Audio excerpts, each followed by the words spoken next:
Hello, and welcome to our very latest episode of the Night Shift Let's Talk Gaming. I am CMoney, and I'm joined by the always lovely Doodle. What's up, everyone? Happy Friday. Thank you so very much for rocking out with us tonight. Let's get it. Let's get it indeed, and of course, Yes. goddamn, it's motherfucking Friday night. That means it's not just Doodle, it's not just me. No. We're here with the homies. That's right. First up, you know who he is. He ain't fucking around. He's Mr. PSP. That's right. He's the pony slaying papa. It's our boy, Demo Flow Gaming. Thank you, my brother, for being here, man. Good to see you. We missed you last week. Glad to have you back in the building. Man, thank you for having me. Another day, another dollar. Happy Friday. I'm sorry. Happy Friday to all of you, man. Glad to see you all here. I see you down there, Shout out to the whole panel, Hargy, Doodle, and Juicy Money, man. Thank you for having me again. Let's get it. It's Friday. Let's put bell to ass. It is about that time. It is about that time. We definitely have a fun show, so it's going to be a great night. But of course, it's not just us three. Oh no. Mm-hmm. You know who he is. He's here again, as he is. That's right. It's the wise one. It's the author. It's the patriot. It is the pony slaying, the pony bot maker. It's our boy, Hargy. Yes. Welcome, my dude. Thank you for being here, man. I appreciate you, my brother. Yeah. So we had some more fun news this week. A lot of interesting stuff going on. Good stuff on Xbox side. Maybe not so good stuff on the other platforms. Just saying. But hey, we'll get into it. We are. We're gonna get into it. We're gonna have a good fucking show. It's gonna be awesome. And I gotta say, man, Nintendo, there's some smart motherfuckers, bro. There's some smart mother effers. Yes, they sat there and said, "Oh no, don't worry about it, guys. We're not gonna raise the price of the console. You know, the thing that you buy once. We're gonna get you where it really hurts." Oh yes, they are smart. They get to dodge the bullet of raising the price of the console. We're gonna talk about it, but these motherfuckers are slick. Yeah. God damn. And then of course we know that PlayStation said, well, the price is going up, let's go up. You know what I'm saying? They finished the rest of the world. You know what I'm saying? They said, we're gonna start in those Spanish territories, nobody pays attention to them, and then bring it everywhere else. It's good times. Good times. And I don't know if you guys saw that Phil Spencer interview, but he has a lot of nuggets that came out of that interview. So we'll take a nice deep dive into that interview. Check out some questions that we like the answers to. The exciting platform. Yeah, I know. The only exciting platform is not trying to hurt you everywhere. You know what I'm saying? It's like, I'm surprised you don't have the save thing. Maybe you guys went over that or not, but the cloud save debacle that Nintendo has for Nintendo. I mean, once we start talking about Nintendo, it's a rabbit hole. Gloves are off. You know what I'm saying? We'll start one place and then we go where we go. There's plenty. Is there like some like weird like collusion going on where it's like both PlayStation and Nintendo said we're gonna screw things up royally? So yeah. Well, think about it. They're like, both. What is going on? They're both on the same side of the fence as far as their plan, right? Their plan my goodness. is to sell consoles first, sell games next, right? That's but like the messaging is all shit. Yeah, because they're fucking panicked. They don't know what to do. They don't know what's happening. It's a good time. I love it. It's a wonderful time. That's the thing, right? I'm kind of just sitting back and watching it all take place because I feel like they're just digging their own grave, just like PlayStation has been digging. Nintendo was like, pass the shovel. Here, Right. hold my beer. I'm about to What start is going digging on? my You're grave not a too. fucking dig. Give me Like- the goddamn shovel. They don't know that we know how to fucking dig. Let's show everybody. We're the real diggers in this bitch. You know what I'm This saying? is- We gonna make that This shit is happen. getting crazy, but I feel like they're gonna go out the same freaking way. Yeah, it's a good time. It's a good time for sure. But before we get into any of that shit, you know what it is. That's right. We're here with our homies, our peoples, all of you fine folk watching live right What's now in the up? building. But we do have to shout out everybody, man. We love you guys all. So we appreciate each and every one of y'all. But of course, we got to shout out our homies over on Patreon and our Yes. YouTube members who support us Thank you guys. on a monthly basis. You guys are so dope. So thank you guys so much. We really do appreciate each and every one of y'all. Always remember the show is brought to you by you. So we do appreciate all the generosity and the wild support. So that being said, we do want to shout out our elite members. That's right. We have the homie Big Boy Mike, Yes. Dark Angelic, Coach of the Canuck, Music 72, and Queen Witch. And then, of course, we have our inner circle members. That's right. We have the homie Big Mix Gaming and Pragmatic Eagle. Woo. Appreciate Thank you guys so much. Thank you all. Again, thank you for all the support. It does mean a lot to us. That being said, you know what the fuck it is, man. Being here right now, live in the building on this Friday night, you sharing your time with us. You are supporting us in such a major way, man. And we appreciate each and every one of y'all. Not equally, though. You know what I'm saying? No. Like close, Listen, real listen. close. Come on, man. but not equally. Come on. Because 3 of you have done the right thing. You have chosen Lay it to out, babe. become the specials. Yes. 3 of you have risen Mm. and left behind the rest of the flock. Damn. That's right. Damn. The chosen 3 are in the building. And Who I they gotta be? say, number 1 Oh, okay. might be Going new. right in. Might be Oh, new. snap. Let's get right into it. Get it. First one in the motherfucking building. Yes. The first special, as they say in France. Le especial. El Especiale. Gotta make sure we got it correct. We have our boy, number 1 in the building. The first special, the greatest of all specials Woo! for today. Yes. And until the next show, I guess. The title lasts until the next show. So that, my friends, is Who the is it? homie. The Black Knight. Let's go. Number 1 in Yes. the building. Shout out to the Black Knight. Said I ain't playing Yes. the fuck around. Oh, I ain't no. playing the fuck around. Mm-mm. Not today. I'm gonna be the special. And the special he is. The Okay. most special. The most special. Yes. Now the second Listen, most if special. you're gonna aim to be the special, it's best to be the best. See, I think number 2 specifically definitely aimed Yeah. to be like Try. definitely aimed to be the special, but Ooh. ended up being the second special. Yeah. Just because I feel like, you know, like he just short-sighted. Oh. You know what I'm saying? Like, Oh. he's like, I think I can make it, and then did not make it. You know what I'm saying? Who is it? It's a boy. Music 72. What did he say right before? I think I can make it. Okay. I think I can make it. I think I can make it. And then nothing. And then, no, he hit the wall. You know, but Damn it. like see, Black, he made it. The Black Knight went ahead and made it. You know what I'm Yes. saying? And then Music fell off the ladder. did not. Damn. Did not. Damn. But you know, that being Still the said, top 3 still though. the top 3. What's He's up, special. music? Let's Second go. special. Music in the building, my dude. Yes. Thank you, bro. Rounding out our top 3. See, Game Shark is just Who it the be? man. Okay, he's Okay. number 3. Let's He go. knew exactly where he Listen. was gonna land. Twinkle, He didn't twinkle, hit the wall. baby. He was like, all right, first and second are there. I'm gonna land in the 3rd spot. His game is music. That one that was like, I think I can still make it. I can do it. I don't know.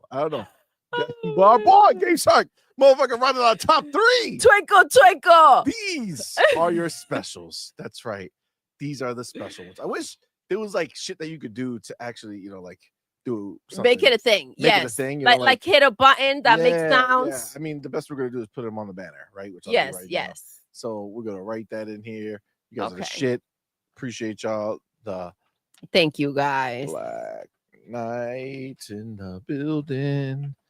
Music 72 in the building.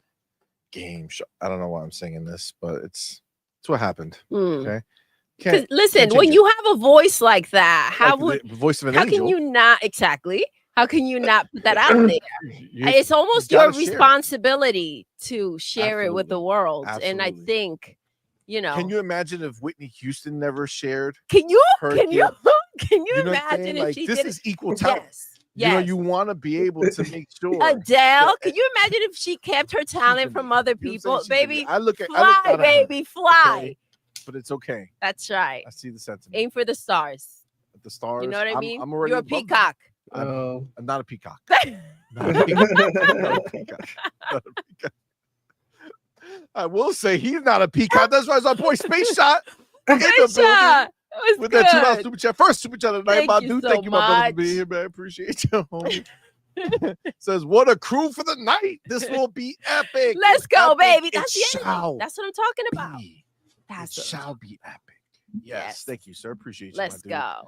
And coming in with the biggest RC of the night. Our boy RC Polygons in that $10 super chat. Appreciate you, my dude. Let's go. Thank you, love.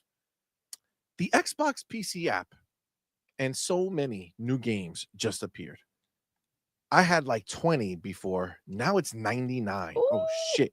A lot of them say content failed to load. So it's clear there is work to be done. The others allow cloud streaming.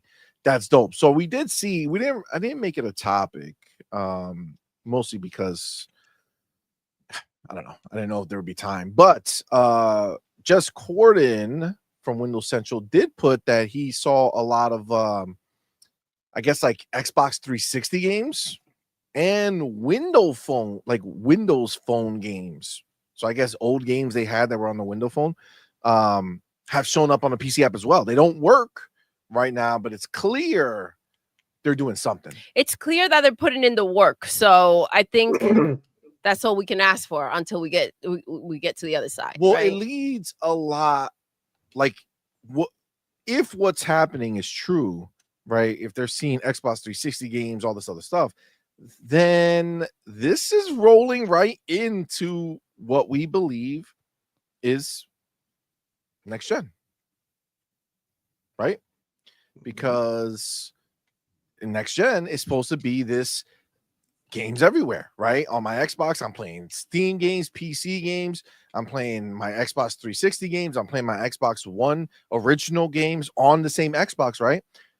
Who's to say they're not doing that across the board and making it where every game you could play on your Xbox, you can now also play on your PC, making it a seamless situation. And I mean, again, for Xbox 360 games to be showing up on the PC app, which obviously 360 games are not on the PC app. I don't know. I feel like that's a sign. What do you guys think when you hear that part of it? Again, this is kind of like a fake topic. We're not making it a topic. We'll talk about it in here. What do you guys think about that? Do you think the connection is there that I'm making? I feel, well, I'm gonna drop my bars real quick. I feel like the next generation, like you said, is gonna be based on like, you know, being able to access all the content that you have with Xbox. You know, I mean, specifically for Xbox, right? And that you're going to be able to access all games. I mean, they spoke about forward compatibility, right? And backwards compatibility, and how they want all these games to play seamlessly on your devices, like bringing your library over with you at all times, you know, whether it be on your phone or on a portable device, or even your own console or whatever. That's what they want. They want everything to be connected and everything to be accessible. So I'm looking forward to see what the hell is going on. I need a new phone. So imagine if Xbox comes with a new phone that is a phone and a handheld, and it have all these functions. And that'll be dope. Imagine it's your new handheld. You can just put in your phone number in there and just use it as your phone. And I think that's when what they mean generational leap. It's like, sort of like when things comes together. And so, that's what I want. Like I honestly want like a phone that is everything, that I can just dock it and it is my console, and I can just like, hook up a Razer Kishi or a Backbone, and I can play games in there. And I can just do whatever the hell I want with it. And I think that'll be like the next step in the generation. I believe so. So you mean something like more integrated than it currently is? Yeah, it's like, okay, like so game handheld first, phone second, versus the other way around. Right. Remember when we couldn't use WhatsApp on our computers? There was a time back in the day that you couldn't do that, but now it's available, meaning that mobile apps made the the crossover on PC as well. So what happens? What if these apps make a crossover to actual consoles, and then we are able to utilize our consoles for everything? And that'll be like a generational leap. This is like, you don't need to buy an Apple anymore or iPhone. You just buy you the Xbox phone, and it comes with your Game Pass, your library, and on top of that, you can even dock it on your TV. That right there, it'll be a huge thing. I mean, shit. It'll be like everything. It'll be like a gaming phone / console that you can dock and take with you, whatever. It just sounds great. I don't know what Harky thinks. What do you think, Harky? What do you think about my take? Yeah, so look, they're already introducing the Google Play Store. I think it's just games right now, right, in beta, that you can use on Windows, right? So you can install that on your Windows device and play games that are in the Android store. So this is kind of a unification thing. When Windows Phone came out, it used a concept called Universal Windows Apps, right? So it had UWP, right? And those were portable. So you could run them on Windows, you can run them on the phone, you could run them on the Xbox. By the way, most of the apps that are on the Xbox are UWP apps, so your Netflixes and all that stuff, right? So that's how they're there. The Microsoft Store, equivalents, they're on the Xbox. So could they port your Windows Phone stuff in there? Sure, it's viable, because they're just UWP apps, right? So they could bring them back and say, hey, all the games that have been published on the Windows mobile devices, you could now bring them over to your Windows device or your console. That's a viable thing to do. It's just really enable it. That's it, right? It should just theoretically work. There might be little oddities where it's kind of expecting a touch interface versus a controller interface, right? So you'd have to kind of work through that. But let's say, like you were saying, demo, hey, you put it on a portable. Well, the portable screen probably is touch, right? So it should theoretically work, right? So there is a viable path there. The ability to have other stuff in there, we already know about that, right? There's plenty of hints of having the other stores in there. So yeah, you could have an all-in-one. As far as a phone, I don't know if they go back to that, right? They were originally, they had the device. They said, hey, it's not ready for the market right now because it's just not working.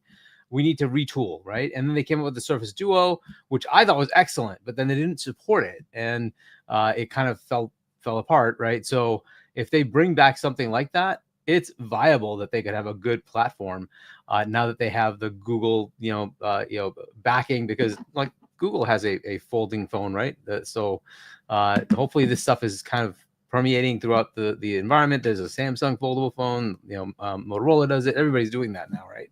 So hopefully that's getting more and more support, and it's not just Microsoft supporting that piece. So if that's a viable thing, yeah, it could happen. As far as like the gaming piece of it, having a unified platform is what they're looking at doing, right? And even those Nintendo games work if you want to emulate them. So you basically just get an all-in-one that does everything. Yeah. And that's kind of their path forward. Versus what you're seeing too? Like, what was that? Like, but do you believe is like both ways? Meaning it's not just on Xbox that they're trying to unify the platform. They're trying to do that on PC as well. Bring over 100%. Yeah, Xbox it's good. Content. So they're going to merge the console and PC. That's very likely to happen, right? The more fun one is when they go to mobile, right, and bring the same bloody thing over and say, hey, why can't we encapsulate that? And wherever needed, it goes to cloud and just runs it there. Wherever it can run native, we'll just run it native, right? And that's the whole idea of having the Microsoft Game Store, right? The Xbox Game Store on your mobile devices, which is still under litigation with the regulators, right? Because Apple has been a pain in the neck about it. So they're working through that, right? So when that actually happens, and it hopefully will, that is the point of it, a unified store where you just access everything. So based on the device, it'll say you can run this natively, yes, no, if not, we'll run it in cloud for you, right? Whatever it is, they'll give you a universal interface. That's the path, right? And then tell me how Nintendo competes with that. Tell me how PlayStation competes with that. They really can't, right? This is where their beauty comes in of being Microsoft. They can give you a universal everything, right? This is the beauty of what they do. They don't necessarily care where you are. You want to be on an Apple device? Fine. They don't care. Can you buy our software? Absolutely. You can pay us. That's all they want. They want your money. Once they get that ching, right? That's it. That's what they want. Nice. All right. Yeah. I mean, babe, what do you think? You think this is going to happen? I mean, yeah, that's the whole point, right? They want to make everything seamless, right? That's essentially their next step, to kind of have everything, go from one place to another without any type of issues. So that's the thing. They're putting in the work already. The like Demo brought up before, the forward compatibility. It's a big deal. And Sarah Bonds she's the one who brought it up. She's the one that's working on this. I feel like the work is being put in. That's the whole point. I love what Demo brought up with the phone. Do you remember CMoney? He literally left when I was about to ask him about I think it was the Turtle Beach controller that the controller itself, because I like heavy duty ones, and like it wasn't as like, it felt really light, but it does connect to like your phone. Oh, you left him here. Thank you. It doesn't connect to it connects to your phone, and like you can see your Twitter pop up on it and everything like that. It'll be really cool if the Xbox handheld connects to your phone, like not necessarily have them bring a phone to the table, but if your phone actually connects to your handheld and your things just pop in right in there, that would be pretty freaking dope. I would love for them to do that. But yeah, like the controller itself, we didn't necessarily gel with that well, but I thought that was cool tech to have. It's better than a PlayStation controller. Yeah. So they had some of that with the Xbox One. There was a mobile app that let you use your phone as an interface. So it had the touch controls for everything, so you could run everything from the phone. I don't know if that's still available or not, but either way, that was available. Experience shit that they got rid of. So there was so many cool things they did that unfortunately all got poo-pooed and lambasted, right? They get, as I said in one of my super chats, pilloried for yo.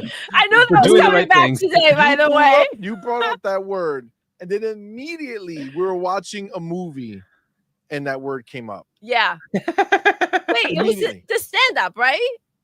Was it the stand-up? I think so. Oh my God, he was hilarious. Yeah, he was oh my gosh, he was so good. But yes, that pillory that came up, I was like, oh snap! Look, we learned that. We just learned the word. Now we know what he means. This worked perfectly. Oh, that was great. All right, we do have the homie Jonas the dad. Jonas was good. Super chat. Appreciate your brother. Says CMoney equals Frank Sinatra. LOL. He misspelled it, but you know what he's saying. Wow. It's Frank Sinatra. He misspelled it. He's misspelled it. It was the fat fingers. On the type on the keyboard. Get it? Yeah. So it's just autocorrect. It's autocorrect. Natra. Sinatra. Yeah. Done. It's okay though. It's all right, Jonas. We got you. No worries. Thank you, don't have to feel embarrassed. You don't have to feel embarrassed. Thank you. It's okay. I do see the homie I was saying Yin. Lynn in the building. What's up, man? Good, baby. Here. I see Becca in the building. My girl. What's up, Becca? 2man55. What's up? Yo. User for games. What's going on, my dude? Queen Blueface in the building. Woo! What's up, baby? Homie? Oh, Cage. El Vampiro. El Vampiro Borracho. Are you borracho tonight, Cage? Or he's just El Vampiro? I just assume he's always. Oh, borracho. Okay. Yeah, I mean, when you put that as part of your name, I feel like you know, you got to live up to that. Yeah, like if you're the drunk vampire, Yeah, I mean that means at all points in time you when must live you up have to to that. be Like drunk. you can't see the drunk vampire not drunk, right? That'll be a Facts. problem. Talking about vampire, Always definitely he just says. saw Sinners this Who? morning. Wait. Say that one more time. Talking about vampires. Oh, Saw the movie Sinners. today. yes. You and Madman. Fire. So good. Goddamn. Was not expecting it. Very, very good. Yeah. Very good movie. I see General Spartan 27 in the building. What's Yo. going on, homie? Thank you for being here. Malcolm X Lax, what's going on? What's up, Malcolm? Ender Lord Joe, what is up? How we Meet doing? the Cheetah. What's going on, homie? Ray Chi. Chill. Ray Chi? I believe that. Sure. What does that say? Ray Chi. Ray Okay, Chi. cool. Says they increased the price just after the big outage. Where is the quality service? Nowhere. They don't know what that means. Quality does not go hand in hand with these companies anymore. Only Xbox. That's it. Michael, you in the building. Michael. You know, all when he right. shows Here up, we go. he's Here not comes here the just to say the random facts, the words. He ain't bars. fucking around. What's Says, up? Hi guys. Hi, baby. Xbox domination on the PlayStation stores around the world is already happening. Ooh. On Germany's PlayStation store, if you look at the top 7 best sellers, number 3, Black Ops 6, number 4, Indiana Jones, number 6, Minecraft, number 7, Forza. Damn. God damn. That's wild. That's crazy. And understand, Forza didn't release yet, right? No, right? The Pretty sure 28th. Indiana Jones just came out, but Forza didn't release yet. Is it the 28th or am I? And it's number 7 with just pre-orders. Yeah, wait till that boost. That's real Obviously, wild. yeah, comes That's in. real wild. Thank you for that information, Michael. You ain't Thank you, around. Michael. Dark Angelic in the building. What's going on, fam? Yo. Outward Lyric. What's going on? Playa. E-Ranks. What's going on, man? Thank you for being here, brother. What's up, you guys? What do I see here? I don't want to listen.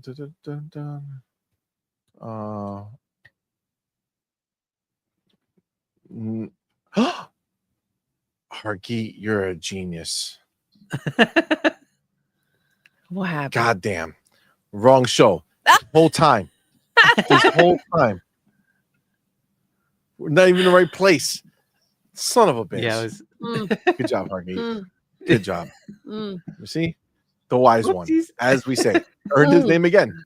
Doesn't fail. Does not fail. Son of a bitch. Fucking out here with the wrong shit. God damn it. Oh my gosh. All right. Where am I? That does look different. It does. It does look a little different. Space Shot in the building. What's going on? It says, if you're wondering why hardware prices are going up for Sony, look no further to the game selling on their platform. They didn't get into this business to be an OEM, but here we are. Yeah, I mean, they're not making the money on software, on their first party software, so they gotta make it up on their console. Are these all different sizes? What the fuck is happening on this screen? Oh my gosh, they are. They are. Wow. What Okay. is that the same? Demo's the Demo, the did you start- focus. Demo's the focus. He's the biggest. So what happened here? Hargeet, you can't be seen. Well, oh wait. You could be seen. You don't know that you Yeah. can't be seen yet. That's all right. Because you. Oh, will be I seen. see. I see what's There going we on. go. I'm fixing it. It's all fixed. There we go. There we go. Boom. Now everyone's a normal size human. Dunzo. All right, that works. All right, cool. Yeah, Space Shot on the money, bro, as always. Our Lyric out here saying South of Midnight is such a good game. I remember trying We Happy Few and I couldn't get into it. I'm so glad Compulsion learned and made so much better game. Well, they also were making that independently before, whereas now, even though they did end up getting like the deal with 2K, private label, whatever, one of them. Private Division. Yeah, I think it was. Yeah, I think Private it was them, Division. yeah. Still, that all started, really with a much smaller scope until the reveal, and then they all started panicking. This is just being funded by Xbox. Total creative freedom. Do what you want. Do what you feel. It was Gearbox, excites actually. you. Gearbox. Yeah. I know one of them. which is not now, Take-Two. which is not Take-Two. Exactly. Full circle. But yeah, man, glad you're liking it. South of Midnight is amazing. It is. Lord Chaos in the building. Yo, what's up, homie? what's Says, yo, good? what's up to the On Point for Gamer family? Good evening. Hope all's well. And don't forget, stay blessed. Don't stress. Play Xbox. Let's go. Let's go. Thank you, damn it. love. It's fire. It's a beautiful message. Absolutely. Cold Chili Canuck in the building. Fam Jam, what's up? How we Yo, doing? How you doing, brother, man? I was about to say Demo Flow. Demo Flow in the building. Moonlight Ace, what's up, man? Thank you for being here, homie. Appreciate you. Roadie Revenge, what's going on, man? Oh God, this is wait, I can't. I feel like it's my eyes are blurring into all these different names. APIMB, what's up, man? Thank you for being I here. think you need a new prescription. Probably. Yeah. Junta. Junta was says, good. Hargeet, do you think PlayStation is aware and complacent in the poison pill they're taking in allowing so many Xbox titles on their platform? Look, if they're smart, yes, obviously they should, right? Anybody should be analyzing what's happening. But what was that? Isn't it complicit? Well, no, complacent in that they're not caring enough, right? So they're just letting it go. This is a tough one because normally if it was like the old guard, I'd say they'd be absolutely on top of this saying, I don't like this. This is not going to happen. We're going to I feel like this is what the new ones want. I don't know if the new guard is paying attention, to be honest. I think they have such a problem with their first party that they're like, good, we're making the 30%. And I think that's kind of where they are. They were crying, right, if Call of Duty went away. So they absolutely need that one. Fair enough. The other ones are all gravy, but there is a problem with this. If consistently the games that are top on that platform are all coming from Xbox, look, at some point people are going to ask the question, why am I on this platform? And it's happening. It's starting to shift. People are starting to move over and say, why the heck am I on this thing? A, they're charging more. B, they're not giving me any games anyway. And the games I'm buying are freaking Xbox games. And oh, by the way, Xbox put them in that Game Pass thing. Well, Hargeet, because you've sent it to me, and I don't know if you saw the latest one from GameStop, but on Twitter, they would have you believe that Xbox players are running to trade in their Xboxes in droves because the opposite. They're going ahead and having the ability to buy it on PlayStation. So they're getting rid of their Xboxes and going to PC or the opposite to PlayStation. But instead, the factual information is that the biggest business that takes in trade-ins is GameStop. And GameStop is actively offering more money for Xboxes, for Xbox Series X's, because not enough people are trading them in, and there is a high demand for them, and not enough supply. PlayStation, which too many people are trading in, and there's not enough demand for them, so they give a much lower price for PlayStation. Ain't that crazy? That doesn't, I don't know, that doesn't quite compute.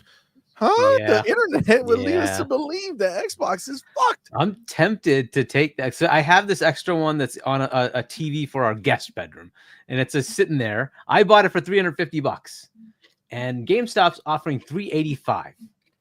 I'm like, yo, that's a pretty tempting offer. $330. Yeah, PlayStation's $330. Okay, so I can get $385 for my Xbox that I bought for $350, and I'm like, gee, I want to get the 2 terabyte anyway. They don't have stock because it's very rare that it's in stock. The 2 terabyte is very rare in stock, right? I'm like, fine, I'll just take that, pile it towards the Switch 2, and then I'll buy the 2 terabyte when I have a chance to go get it, because it's just whenever it's in stock. It's out of stock all the time. So this is just interesting times. Like, people really want to get into this, and I think there's a shortage because Xbox didn't expect it. Like, what? It's working. I mean, as much as we don't know actual numbers or any of that stuff. GameStop is telling us the truth of what's happening. People want Xboxes and they don't have enough of them. So they are actively willing to pay you more money so that you can trade in your Xbox because they don't have enough supply to meet demand. And the fact that PlayStation is just sitting there getting all these Xbox games, and still people are like, nah, I'd rather go play them on an Xbox. I'm just saying. I feel like people are just starting to catch on with what they should be doing. Of course, they should want to play it on an Xbox. Of course, they shouldn't want to go and spend and pay full price for these games on PlayStation. So that's just logic. Right. Agreed. And it'd be one thing if they actually had a bunch of games coming out that were, only on PlayStation. What do you look forward to on that? Like, oh, we got this like little, indie game that over here. That's great. Okay, that's nice. But that's basically all they've got, right? And they got Ghost of Yotai. That like, okay, they have Death Stranding 2. But that's coming out everywhere else in like 6 months to a year. So like, why do I care? And this is kind of where they are. Their exclusivity is now a timed window where eventually it's coming out on PC, and people are hearing this whole Steam thing and they're like, what? Like, why wouldn't I want that then? Like, it just gives you everything. And you just look at Game Pass and you're like, dude, they're charging how much for PS Plus? Why wouldn't I just get this? Like, this is just, it's crazy. Like, we have to talk about this whole craziness of like both Nintendo and PlayStation are in messaging world and in costs are just absolutely destroying themselves. And I don't know why. Like, do they not understand, or they just don't care? They have enough hubris that they're like, you will pay, suckers, bend over and take it, or what is going on? And at some point, will customers just say, no, we're not going to take it? Well, what are you doing here? Like, what is going on? So we'll see. Yeah, I mean, it's a great time to be alive right now, to see all this start to shake out and happen, and to watch these once empires start to kind of crumble and lose footing. And almost always really happens, right? Like, things change. They change all the time. The most exciting thing is that they're doing it themselves. Like, it's different when you're, there's a problem. This is all self-inflicted. What are you guys doing? It's so ridiculous from an outside seeing it all taking place.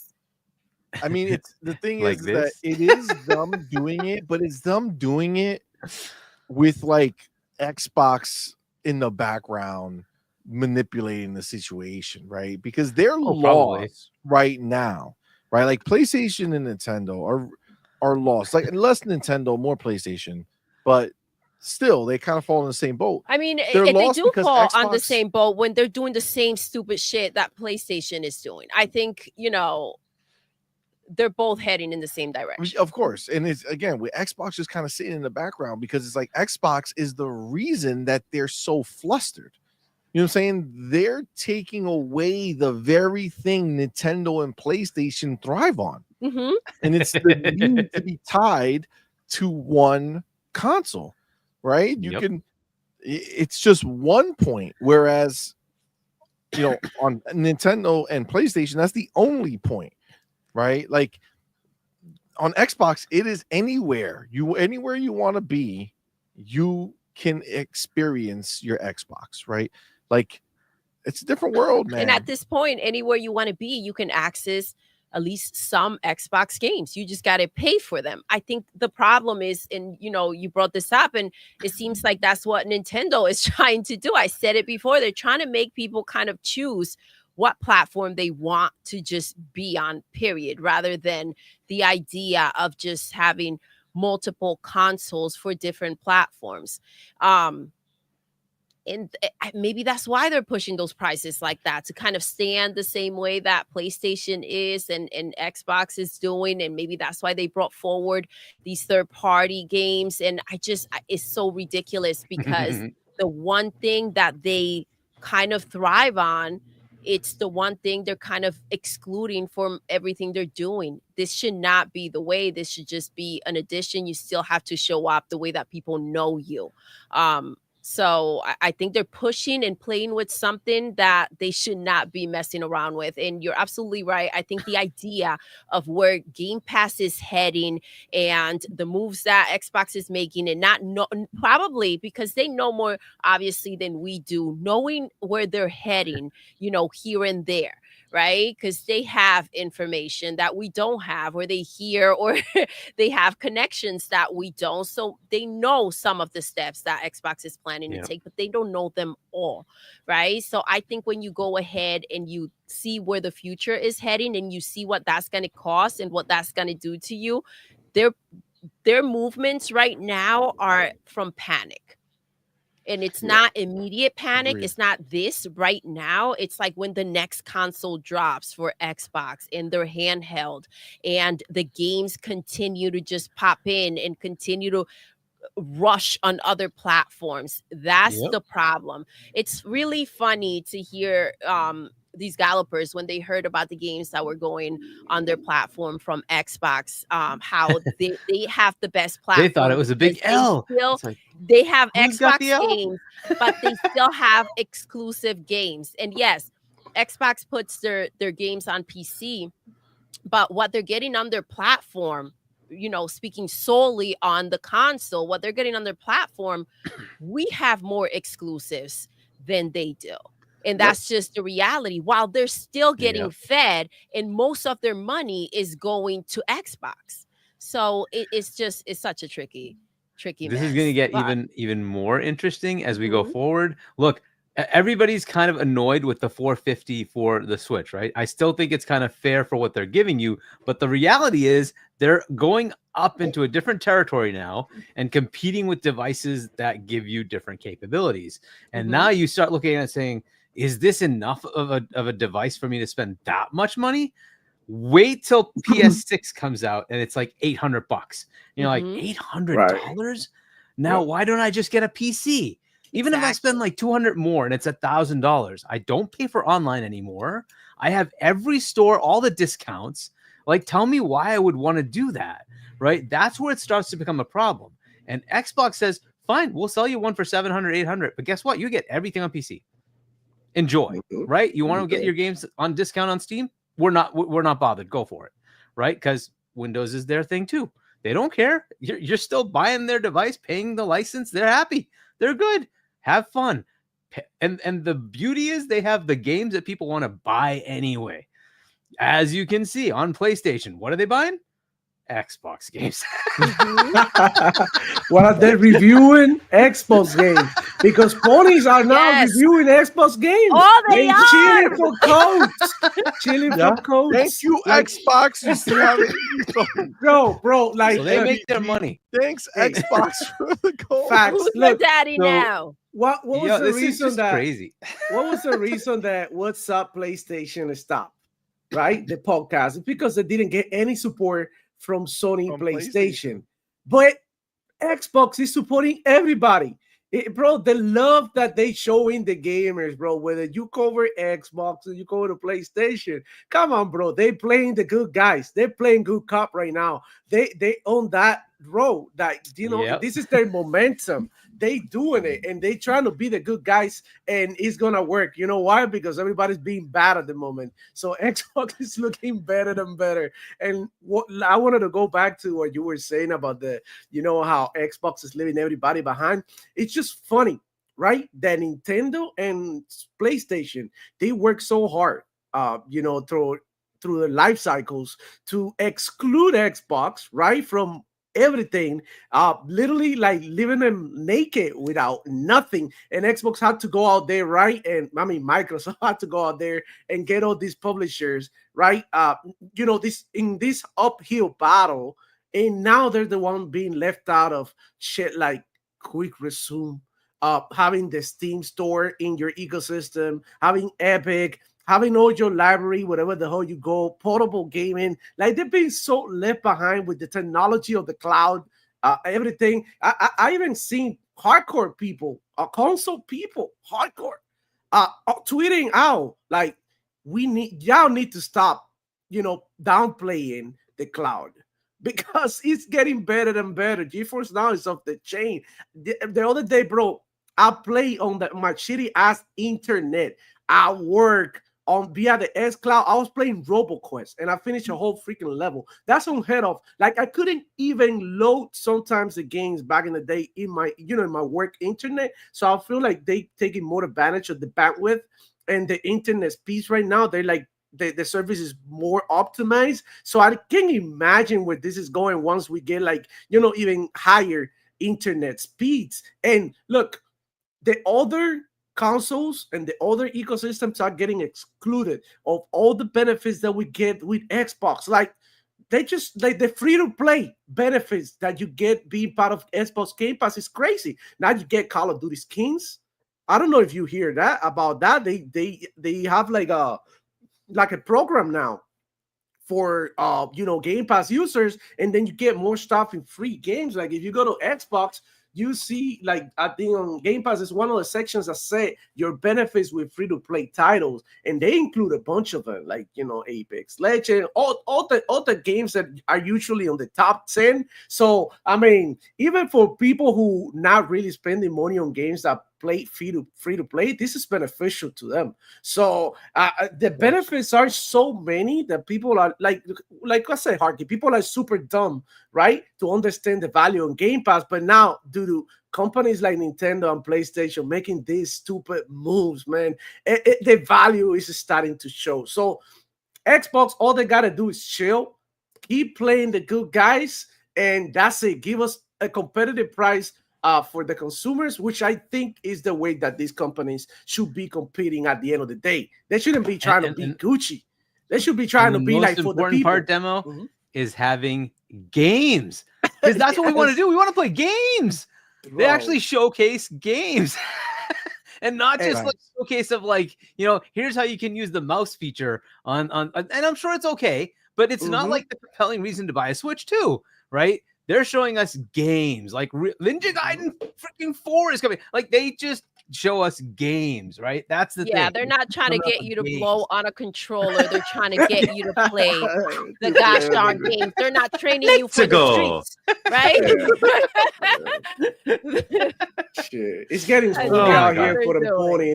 It's getting hard. I think Yay King Gamer or something, one of these like hardcore ponies. It was posting something about like earlier, and I marked it too. I'll send it to you later, CMoney.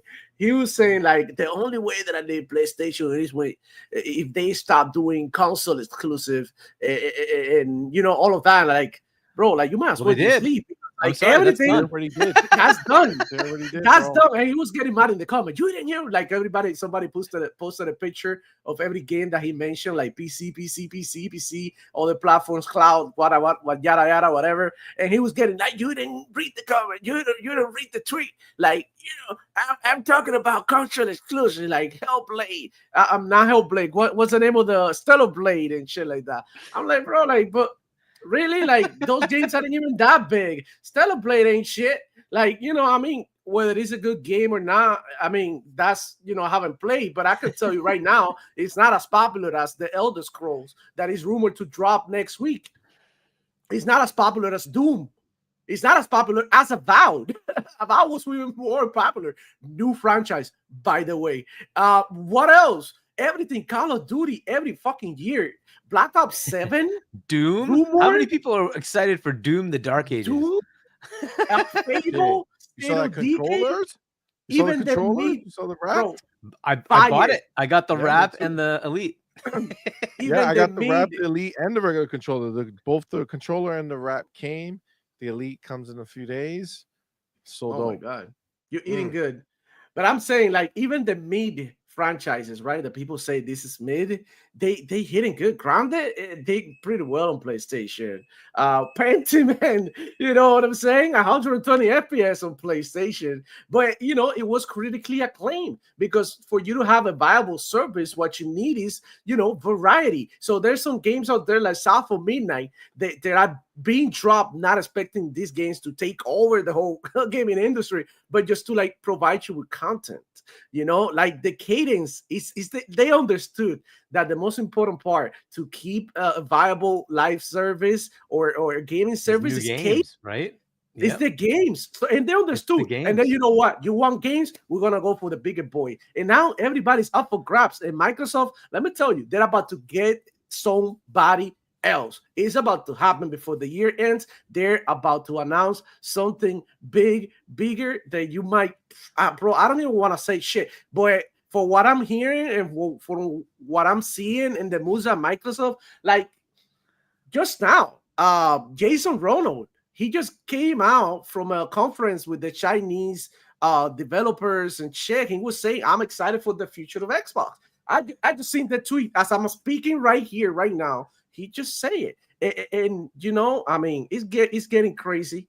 Shit is getting spicy. I believe that what Harky said, that everything is going to become more interesting as we go. So yeah, man, good time to be alive. Great time to be alive. Absolutely, man. That super chat. Holy crap, dude. Yeah. Well, first, shout out to my homie Adidas 20. Adidas, homie. Awesome dude. Great. I mean, been with us for so long. As an awesome friend and member of our community. Going through some tough times with the family right now. If you're on Twitter, go check out our Twitter. He has a GoFundMe out. It's everything's in the GoFundMe, but like his brother had some things happen. Shit. Yeah, got hurt. So they need some help. And so we donated. Definitely go. Yes. Check out the GoFundMe. Like I said, go find us on Twitter and you'll see it there. Shout out to homie Adidas. Shout out to Adidas. We send you our love to you and your family. And Absolutely. Yes, go find it, click on the link, and do what you can. Put it in the chat or something, because I don't have Twitter, so I'd love to see what it is. We'll send you the link. Adidas, if you have it, post it, and then I'll repost it as a link. Yeah, I don't know what the hell going on, but I already messaged him, so he'll tell me on the whatever. But sure. I didn't know about nothing. Crazy. Yeah, absolutely. Now we do have the homie Gil Lee Han. Gil! Thank you, my brother, for being here, man. Thank you for the $5 super chat, man. Appreciate you, homie. Says hi, Fantastic Four. Ooh, I like that.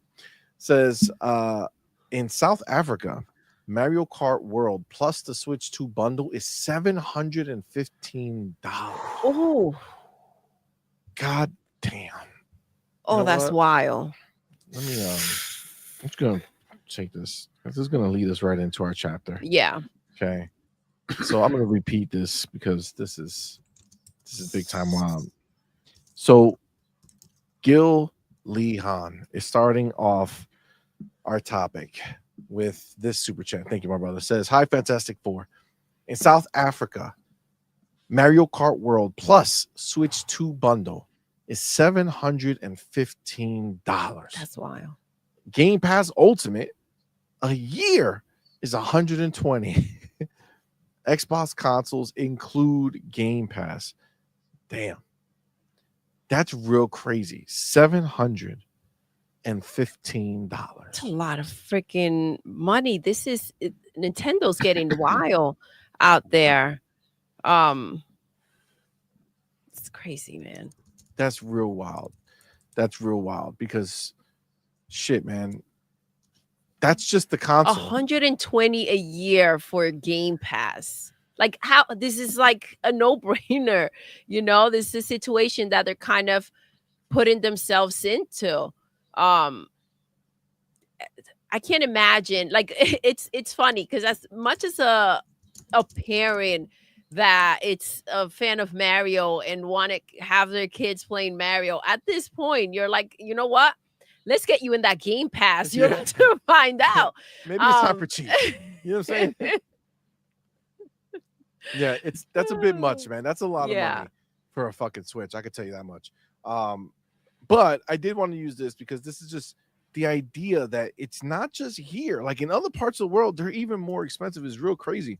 But here in the United States, obviously we know that pre-orders were supposed to go live on April 9th. But that didn't happen, right? The tariffs got announced and they were, kind of playing it by ear, seeing what was going to happen. And then now they have finally gone ahead and given the official new pre-order date of when pre-orders are going to go live here in the United States. And then the big question was, were they going to increase the price? Right? It was already a lot, $450 for the hardware. Again, in current times, a new console going for $450, $500 doesn't seem out of the norm, but for the power level that it's exhibiting and for how narrow it is, right? Like the scope is not the same as when you buy a Steam Deck or if you buy a ROG Ally or something like that, right? You have power, but you also have access to everything in the world. Whereas they want you to spend $450 to $500 on first party Nintendo games.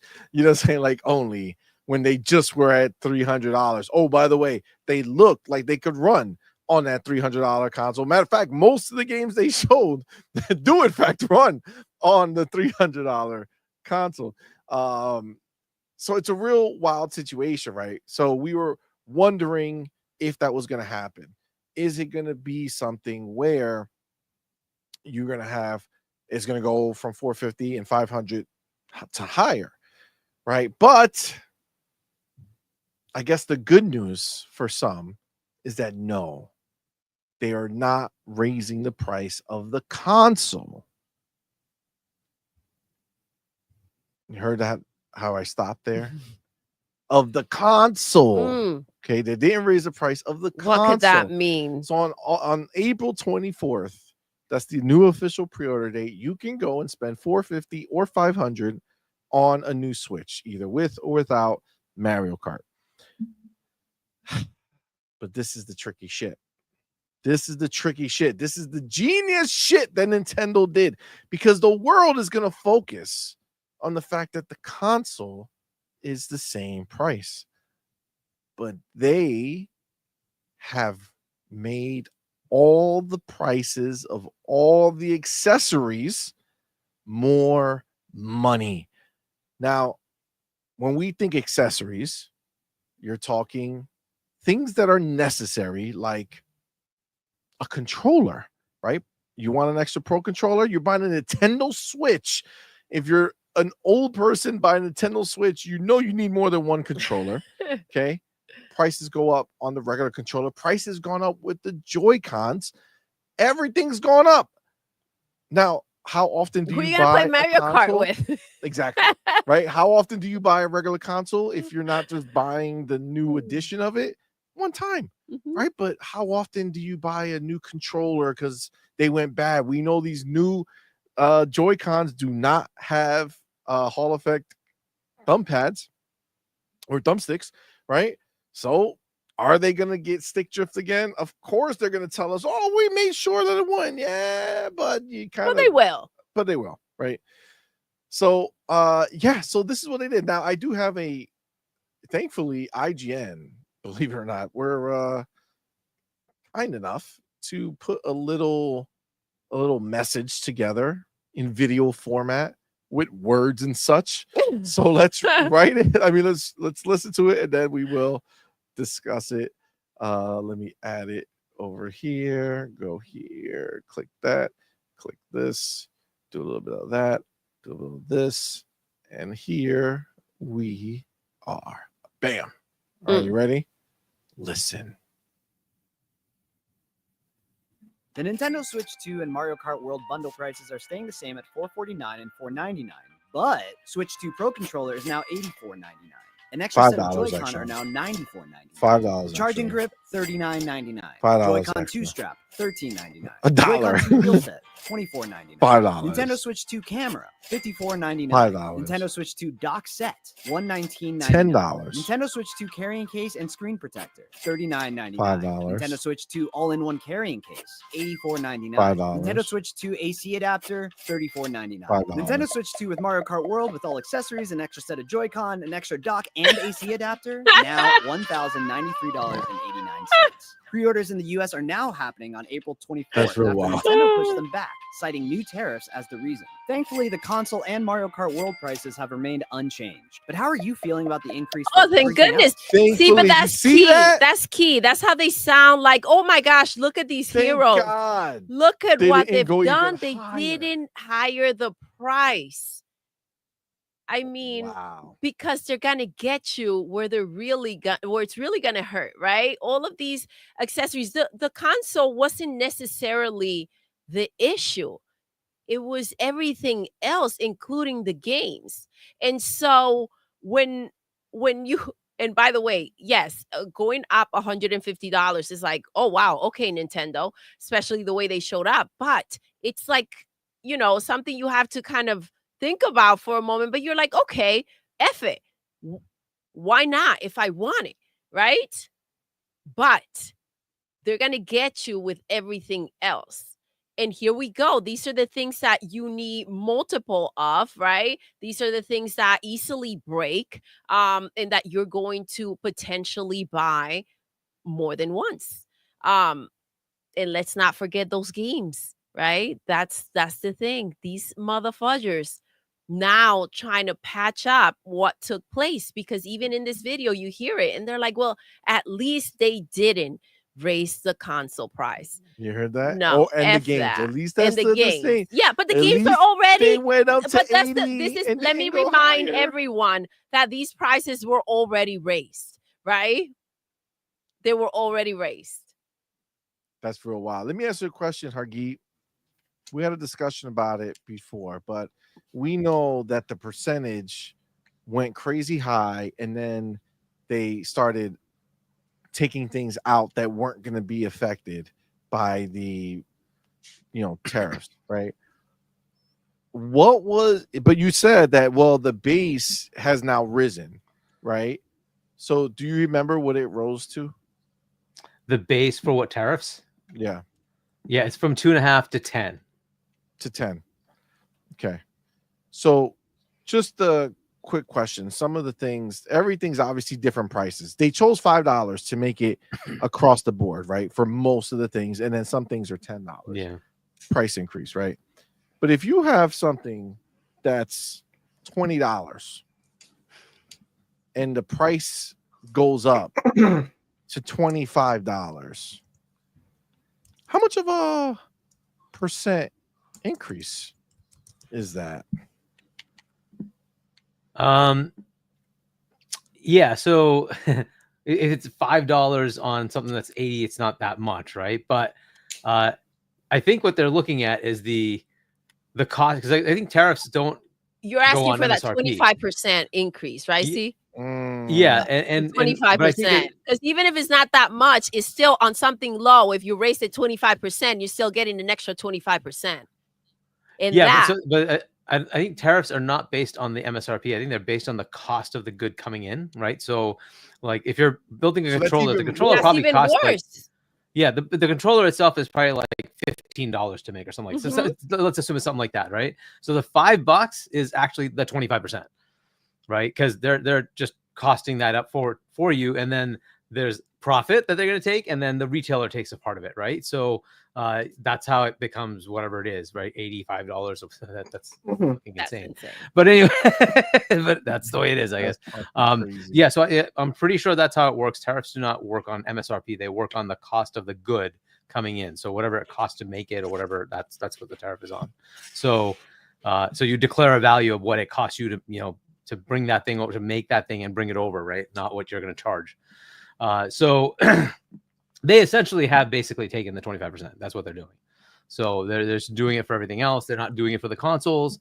And that, there was an article out there, I don't know if it's true or not, that said 800,000 units had already been shipped into the US already, right? So that's pre-tariff. or pre the additional tariff, right? So so they already have those here, and And they're I'm still guessing charging that the they're same price for those.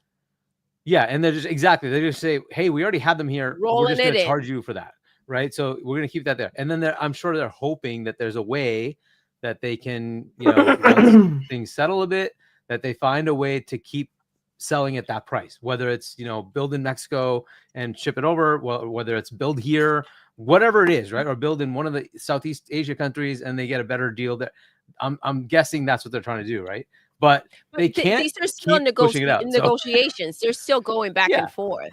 Well, So they it may also not. say- What's happening is that this is where it's going to stay, regardless of where these tariffs end up. No, Yeah. no, they said it can go up. Yeah, and I think Oh, that it can go they higher. did warn Oh, yeah. that, right? They did warn that. It's like, you should buy now because if you That's don't, the selling point. Yeah, Oh so my let me God. read. And by the way, shout out to our boy El Vampiro Borracho who brought this topic up as well in our Discord Yeah.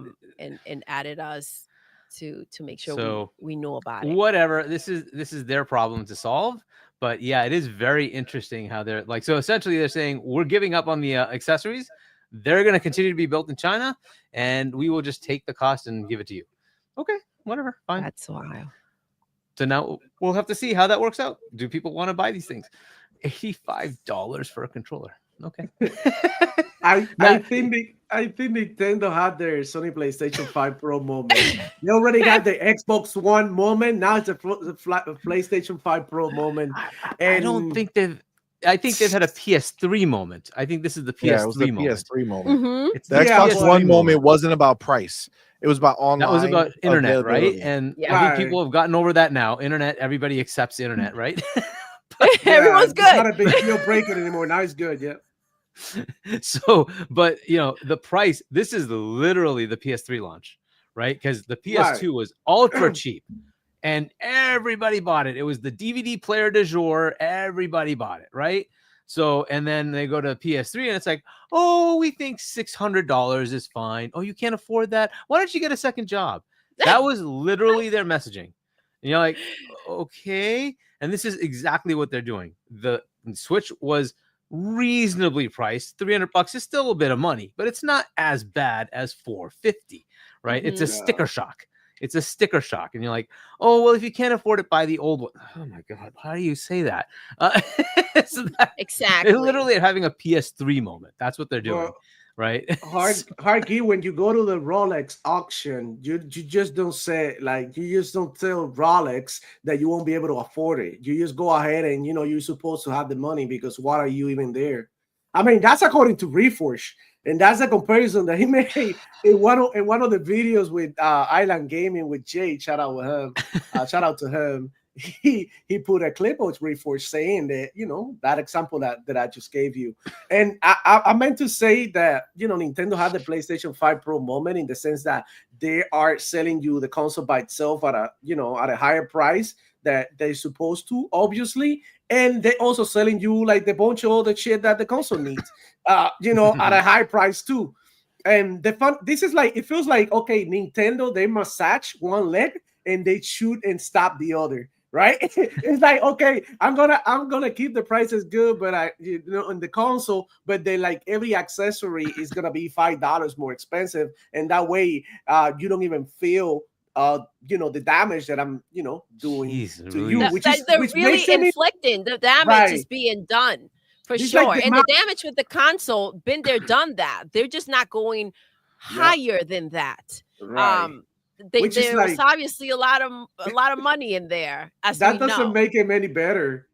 They just make it even more scummier because like this is supposed to be a family gaming console for the family. You just don't go ahead and fuck with the kids like this, man. Oh my God, Nintendo, what in the hell are you doing? They gotta be called out, bro. And like some fans, I've seen a lot, bro. Nintendo fans are on some other shit. They are like, bro, at least say it, bro. Like, we don't like the prices. And I seen like you guys seen the Mario Kart 8 gameplay review thing that they had yesterday. Yo, And it they was want to worse charge to you me.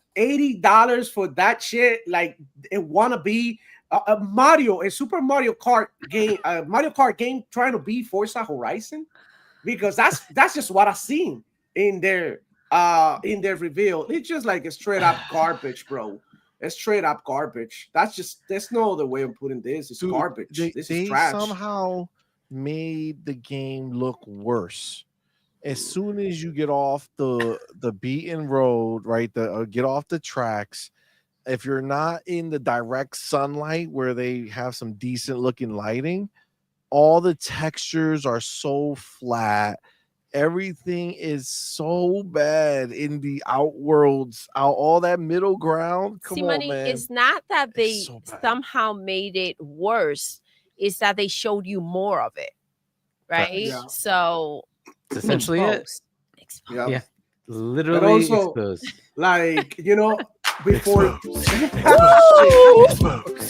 Yeah. Been a minute. Yep. Get it? See. I get it. Maybe last generation when they showed Mario Kart, nobody gave a shit about how Mario Kart looked, right? Because it was worth the same. But now it's worth more, and people are going to start asking questions, and that's just how it is. Like if you come to my restaurant, right, and you used to buy in the rebuy, all right, and you buy the rebuy always at $10 in my restaurant, and the next time I charge you $15, you're gonna be like, yo, so like, what's new here with the rebuy? Like what do you do to it? Like, did you spank it a little bit? Did you massage the cow before you killed it? If this is why you asking questions because you're getting a price increase, and that's just the way it is. That's just the way it is. And I don't see Nintendo guys doing it online. I've seen it more during the showcase that they had yesterday. I've seen it, a lot of people saying drop the prices, all of that in the live chat. But like when you go out there on Twitter, people like are defending Nintendo still. It's just crazy. Yeah, I don't know how many people are. I think there's plenty of Nintendo fans that are also kind of annoyed. But yeah, you're right. There's a lot of people also defending. Well, I don't know what the lot is. This is always a problem with like Twitter. It's like 10 people that are defending it. It seems like a lot, right? But it's like 4,000 people are saying "F you, Nintendo. What are you doing?" Right. But you just don't see that enough. It's the signal, right? But you know what?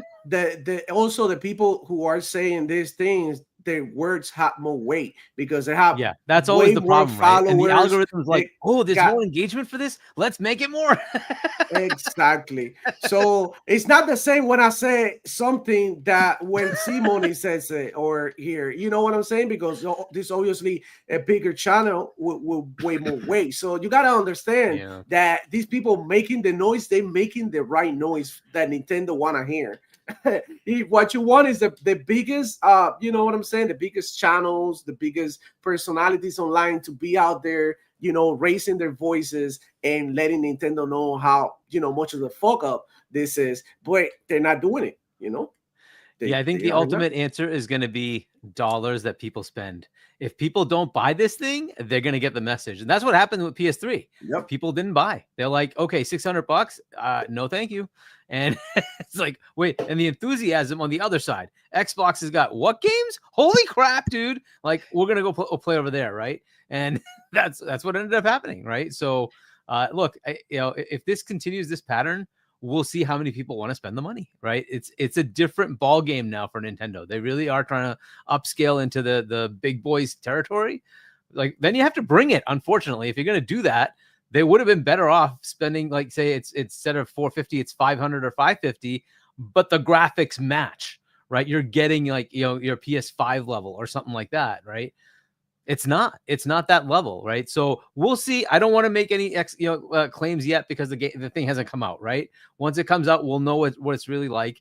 But so far, like I think CMoney, you were saying that comparisons have been to PS4, not to 5. Mm-hmm. And it's like, well, if that's what you're giving me, the PS4 didn't launch at $450, right? Like, it's like, how much was the it was $400 if I remember right. Is that right? PS4 was $400, correct?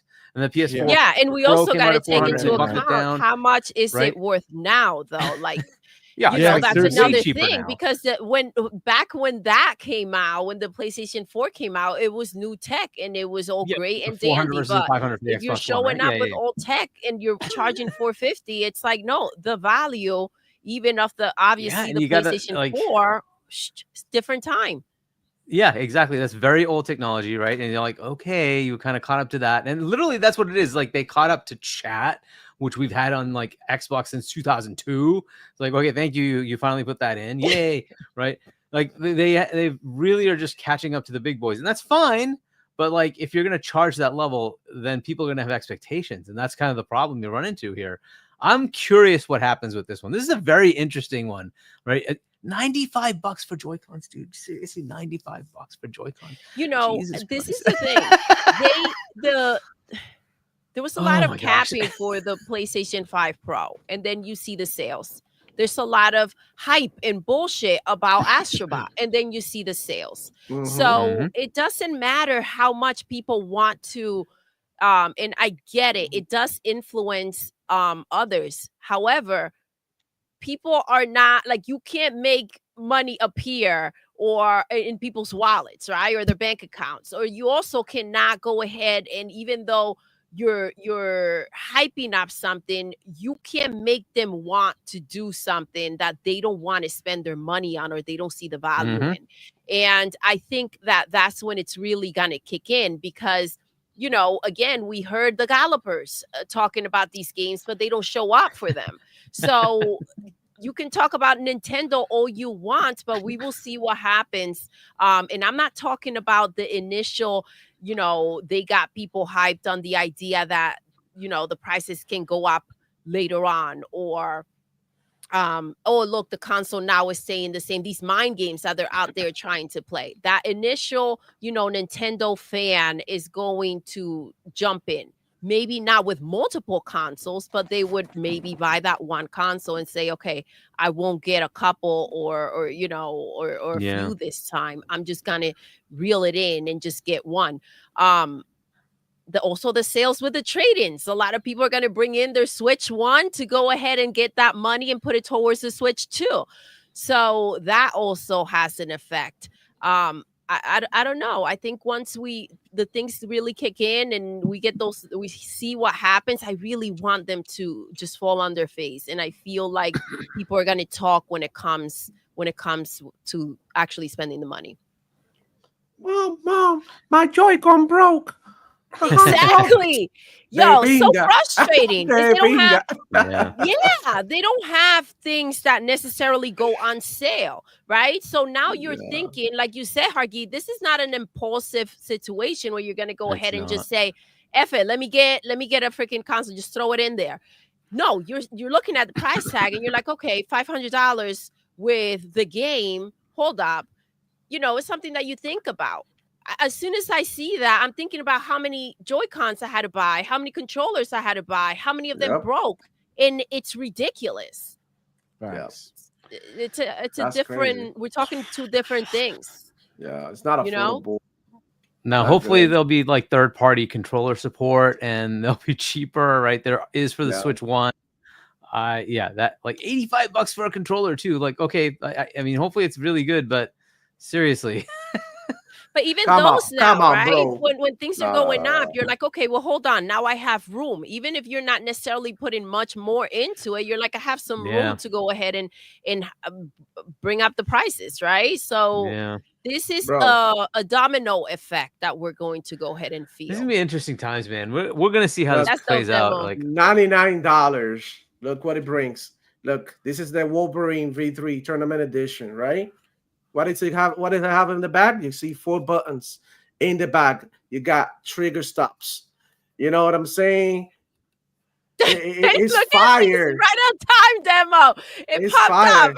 It's fire for $99. How can Nintendo compete with these? Not only that, you got Power A Fusion, which is like for $70, gives you also, you know, buttons in the back, which are very popular because kids right now they just want to do everything, right? So I mean. That right there is bad value because even the what is it, the Xbox Elite core is better value because you get the core and you got an amazing controller with lots of durability. It's like literally one of the best controllers in the market too. You know, I mean, and these Joy-Cons, how good can they be, man? I don't know. I have to try them out, but they don't look like, you know, like too much to me. They look very cheap still. like same cheap Yeah. plastic from Super Nintendo. You know, I mean, actually, Super Nintendo has way better plastic than this. Straight That's up. fucked up. Yeah, it is the same thing. Mhm. So that brings up the other controversy, which is the cloud saves. They have not told us yet, right? They said that you can get some things with the expansion pack and the Switch Online. I don't know that they've told us the price for Switch Online for Switch 2. I don't know that that's come out. Does anybody recall that? Have we ever heard? You know what? I didn't even think that there was a. I didn't even think about them raising the price on that. I would be very skeptical that they wouldn't, right? Like, think about everything else they're increasing the price, right? You think they're going to skimp on this one? Like, we'll see. Maybe they keep it the same. That'd be awesome. But they raised everything else. Their competitors charge a lot more money. I don't know. Listen, if they're trying to go ahead and match up their competitors when it comes to the console, I think we can expect them to go ahead and try to do the same with everything else. Yeah. Mm. I mean, hopefully they don't. Hopefully it stays the same, but I would not be shocked that, like, in the next month we find out, oh, by the way, the reason the Switch Cloud Saves isn't there is because there's a new Switch 2 model of the online service. And the pricing is here. So what's the actual word? So per Nintendo, there is no cloud saves. No, what they did is they had in Japan, they didn't have this, but in the pages on EU and North America, they had that you cannot, that the cloud saves to the Switch Online service will not be supported for the Switch 2 version. And then they rescinded that, right? So, and I'm assuming this is because they haven't told us yet that there's a Switch 2 online service, and you're going to have to upgrade to that. This is my guess. One online. Total guess. So are they saying that if you have right now a game that you were playing, for instance, a Zelda, and your game was on the Switch, and now you're buying a Switch 2, and you want to continue your progress, that doesn't exist. They'll let you continue your progress. So it'll pull the game saves in, no problem. But then from there, you're not saving it back to Switch Online. What I'm guessing is that means it's not Switch 2 online. So it's like they're going to have a Switch 2 online. They're bringing people forward, not letting you go back. Correct. But now I don't know what that, like, again, it could be that it's the same service and it's just, hey, you can't go backwards to the Switch Online and go and play on the original Switch. You have to do it from the new Switch 2. Fair enough. Okay, that's fine. But I would not be shocked if they come out and say, oh, by the way, there's a Switch 2 version of the cloud, the online service, and it's a little bit more money. You know, we had to pay for that chat service. That'll be real wild because that's some trash. That's some real trash right there. That's some real trash. That would be real. Honestly, that'd be real crazy if that. It's speculation, total speculation, right? But it would not shock me. It would not shock me. It would not shock me. Look at all the things they're doing. You're like, okay, it would just not shock me that suddenly the Switch Online for Switch 2 is different price, and you have to pony up there as well. That's real crazy, man. Yeah, that's real crazy. Yeah, I don't know. I think the idea that they are not trying to kind of keep the Switch 1 and the Switch 2. I don't know. It sounds weird because they do have, like, you can use your Switch 1 as like controllers on the Switch 2, right? Like, they have a lot of compatibility there. Why would they kind of shut? Are they? Do you think this is just their way of trying to push everybody forward? So it could just be they haven't worded it correctly, and that the format for saves is different, and therefore it cannot be compatible backwards, right? So you can't take the save of a Switch 2 game and play that on a Switch 1. Okay, that's fair. Fine, I get it. But if it's, hey, we haven't told you yet that there's a whole new service that you have to pay for that costs more money, that's why it's not going to work. That would be that'd be rather interesting. But we shall see. We shall see, right? I don't know what the reasoning is, because normally what you can do is have in your save, you can just have features unavailable on that platform and just say this will be ignored, right? So the format on the other side can handle it, right? It'll just say, okay, I'll just send you over the stuff that's only relevant to you, right? So Switch 1, you'll just get the stuff that you need, and Switch 2, you'll get the extended enhanced version that has the Switch 2 stuff, right? So, and that's back compatibility, just kind of works back and forth, right? So, but that's not what they're doing here. So. So I don't know. We'll see, right?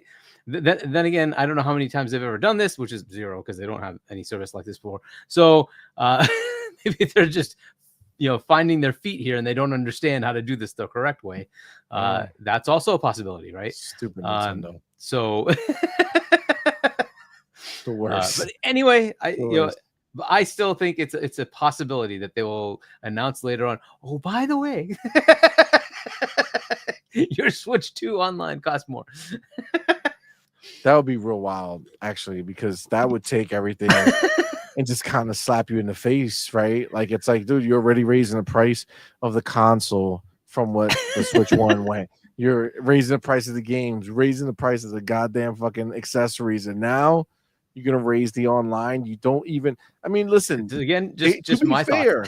Remember, you are paying more if you want that expansion pack, right? There's 2 tiers already. There's just the regular one, and then you pay more if you want the expansion pack, which they're already doing separation there, right? Remember, the GameCube games are only on the Switch 2. They're not on the regular one, right? Yep. So, yeah, that would be real crazy. That'll be real crazy. All right. Anything else on Nintendo? Any other things you guys want to talk about this before we move forward to the next topic? Get Nintendo out of here, bro. Nobody cared. We never cared before. We don't care now. We never will. Go ahead. Well, especially I'll now. still buy one when that Mario and Zelda come out. I think I'll get one anyways. But yeah, you're part of the problem. You're part of the problem. Hey, I have a 4090. I'm definitely part of the problem. I'm just gonna still say trying this. to find a 5090. Goddammit! Right. I'm just gonna say definitely this. part of the problem because I overspend on things I don't. You don't need a 4090. We can live with a 4070 or 4080. It's totally fine. But it's like, I can buy the goddamn thing. I'm gonna buy it. Oh hell yeah! I'm already jealous about this new the new DLSS transformer or whatever the fuck that I can't use because I don't have a 50 series. So annoyed. Like yes, Devo, you're say. right. I am part of the problem, but I am a very small percentage of players. Like CMoney, we actually have that level. There's not that many people who have a 4090, but hey, whatever. Like, we have the money. But also, Hargy, in this case, okay, you are not like most people, right? You are heavily invested in this and you obviously, can afford it, right? Like I always say, you ain't tripping if you got it. But let's say you are a 9-to-5 person, you know what I'm saying? That are like struggling out there to get groceries. Yeah. Like this shit doesn't look good for you, in any way, shape, or form. So that's what I'm coming from. Yeah, but like if like I always say, like spend your money, whatever you want. If you are going to enjoy it, why not go ahead and do that? But at the same time, like be mindful, like you buying this and then each accessory is expensive. You need, this and that. It's just like, it's like buying a Tesla, it's like, and you're gonna have to go through some shit because it's, it is what it is. So, I mean, whoever buy it, enjoy it. I mean, my kid is gonna be on Xbox from the get-go. He's gonna be on the cloud. It's gonna be on the PC. Look, he's probably gonna be playing old Super Nintendo games. You gotta get him in now. You know what I'm saying? Get him in now. Get him used to rocking. It's the a Chiefs. baby still. Chances the are helmet he That's on what him. they want. Kids put a like helmet on freaking them. mobile, and then they move to PC. That's kind of what they want, anyways, right? Unless you introduce the Nintendo world to them, right?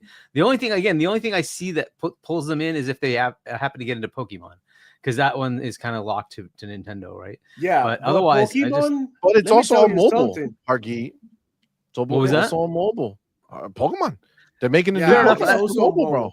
Yeah, fair And enough. Pokemon As long Go. as the mainline games are all available everywhere, that would be great. But I think the mainline games are only on Nintendo, but they do have a mobile game too. Right? Well, I don't know, but like that's the only thing that seems to be of like interested kids that could bring them over to Nintendo. Otherwise, I don't think Mario, Zelda, all that's our generation. We love that stuff because it came out when we were growing up. Same with So- Pokemon. I don't think kids now love Pokemon. I haven't My seen nephew none did. of my He got into my Pokemon. cousins He's and young, shit.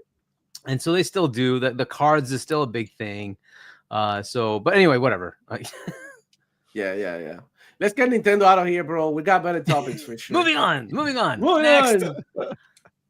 Next on the list, before we do any of that, though, we do have the homie Dark and Jelly, my dude. Thank you for being here, man. Member for 16 months, bro. Goddamn. Appreciate you, my brother. Thank you for the support. Says, thank you. Just wanted to say Queen Witch is away on a family emergency. Please keep her in your thoughts. Well, of course, that sucks, man. Queen Witch, obviously, and Dark, our thoughts and prayers and love are with you and the family. So hopefully everything's okay. But definitely send her our love as well, you guys. And we do have to shout out the motherfucking homie Gil Lee Han. That's Let's right. go. Our dude went ahead and became an On Point Squad member. Woo!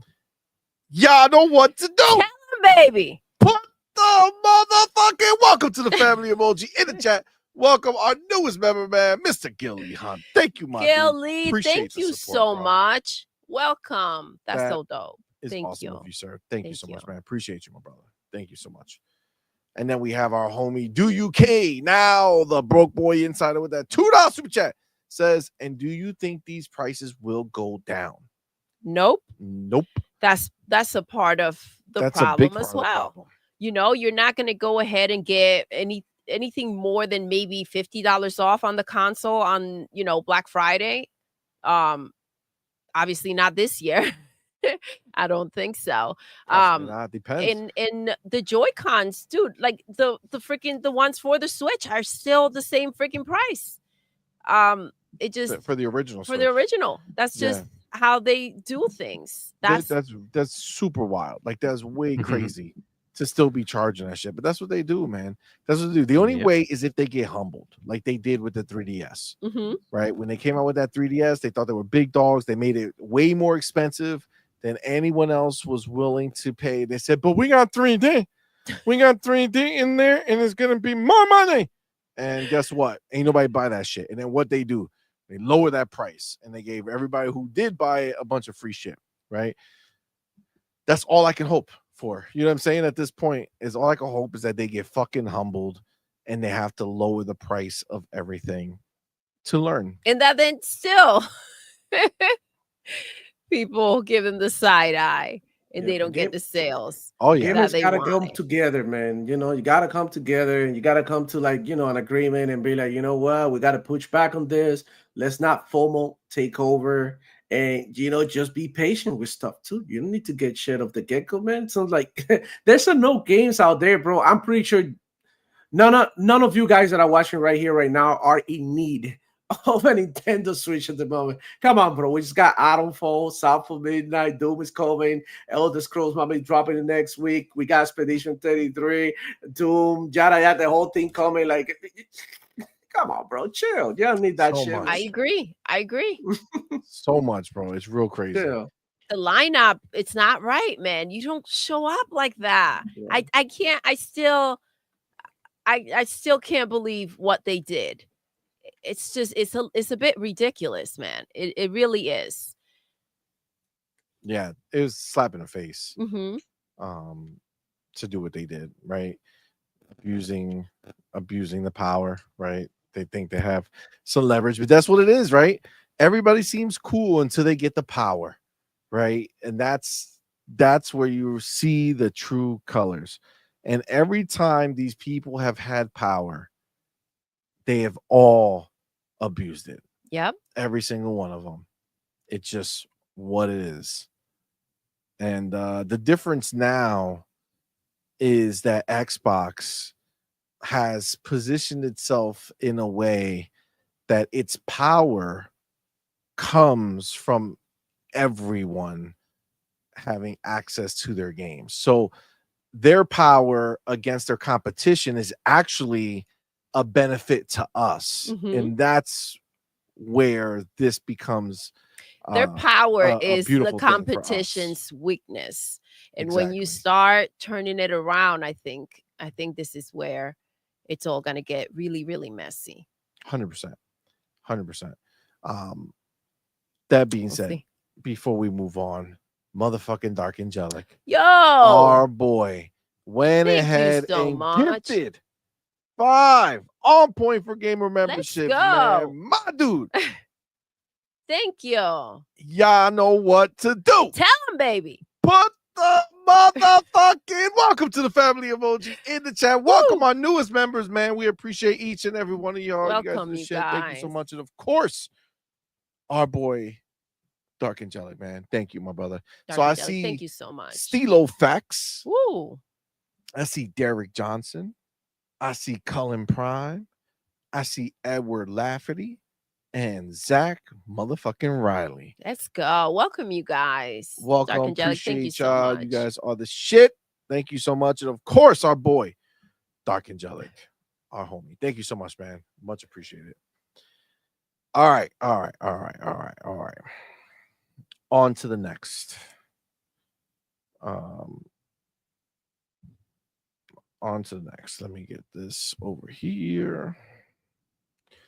So you know they're gonna have an OLED too, by the way, you guys. They are. They're gonna have the OLED version of the Switch 2. They're gonna have, the theme ones as well. That's the this bullshit. is not where it ends. So the OLED, so the regular Switch was OLED? 300. The No, that's not OLED OLED. was 350. Okay. So if we're looking at 450, the OLED is going to be, I'm assuming, 500 and up. If they decide that they're not going to stick to that $50 gap, it could be $100 this time. We don't know. So it's a bigger screen. Bigger screen. So more. They have the refresh rate is higher, so they got to get a higher refresh rate OLED. There's definitely it's definitely going to be interesting to see what they try to do. But I mean, you're only going to get that once they feel like enough people bought the original, right? Like it's going to be based off the success of the original before they do any of that stuff. So yeah, I'm with you, babe. They're definitely going to be aiming for that higher dollar whenever that comes. And then you got the specialty ones, like you said, the different games. I'm sure they'll make a Mario one whenever they do the new Mario, probably a Zelda one, and all this other shit. So, Be Nice says OLED's probably gonna be $550. Exactly. So, which we're looking at a bigger jump. Which I could even see that because they'll be like, well, yeah, it's not gonna come with a game, but I mean, people are already spending $500 on the console. Even though they're getting Mario, still they're spending $500, so $550 would just be a natural evolution for them, right? That's real wild. We got the homie Gil Lee Han back in the building with that $5 super chat. Appreciate you, homie. Thank you so much. Says the Switch 2 Pro controller is $133 in South Africa. Ooh. Twice the price of the standard Xbox Series controller. Damn. Nintendo is bad and arrogant. Well, yep. That's the thing. The idea, and I think that's the problem with the humbling that needs to take place. And we said the same thing with PlayStation, the way that they had been behaving, right? But the same thing needs to happen. I think a lot of these people that, are out there, supporting Nintendo or telling people that this is okay. I think the idea that, Nintendo can sell anything when we've seen Nintendo essentially fall plenty of times, even with their consoles, is one good, one bad, one good, one bad. Like, this is not a steady race for them. And for people to go out there and try to put out this narrative that Nintendo can do no wrong, and no matter how much they ask for or what kind of shitty crap they show up with, people will just go ahead and buy it. I think we're playing a game here, Nintendo, that it's not gonna necessarily turn out well for you, or at least not the way you think it will, because in this economy, people are again. The chat told me it was true. I saw it online. People are renting chickens to get eggs because eggs are so freaking expensive now. That is cheaper to go ahead and do that. I wasn't sure if it was true. You guys told me it is, so I believe you. That's crazy. I don't think people are like, you know what? Put my chicken on hold. I'm gonna go ahead and get this Nintendo Switch real quick. I don't know. It's wild. Should we buy chickens? What? No. I'm just Are saying. you crazy? You know what I'm saying? Don't worry. The prices are going to start coming down, so that's not an issue. Don't buy chickens. Give it to us. I'll start buying chickens right when it back to normal price. Oh man, it's not worth it, bro. Dealing with all the crap that the chickens drop and shit. Exactly. I'm not. No. That's not for me. Listen. Meet the Cheater says they already own chickens. So, you know what I'm saying? Well, good for you. There you go. See? No renting chickens. Well, all right. Let's go ahead and move on to the next chapter. The next chapter is about our boy Phil and his new interview. He drops a lot of nuggets, not the chicken type, regular nuggets of information. Nice.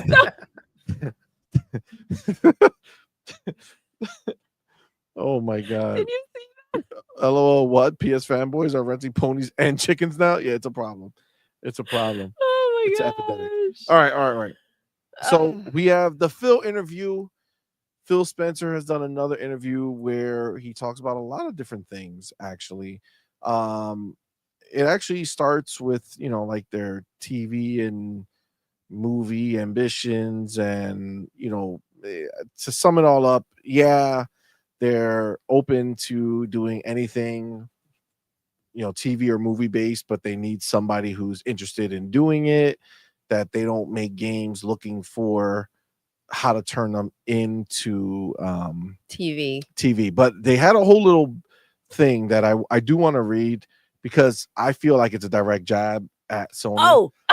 Let's go then. So this is with Variety. So again, they talk about some of the success of the Minecraft movie, all that stuff. What Has any of you watched that? Yes. Yeah, we watched it on opening day. Yes. It was good. Oh, it's so good. Yeah. Listen, good. The movie, it's everything you can expect from a live action Minecraft movie. I think they did a phenomenal job. I don't like Jason Momoa. Is that yeah. I can't stand the dude.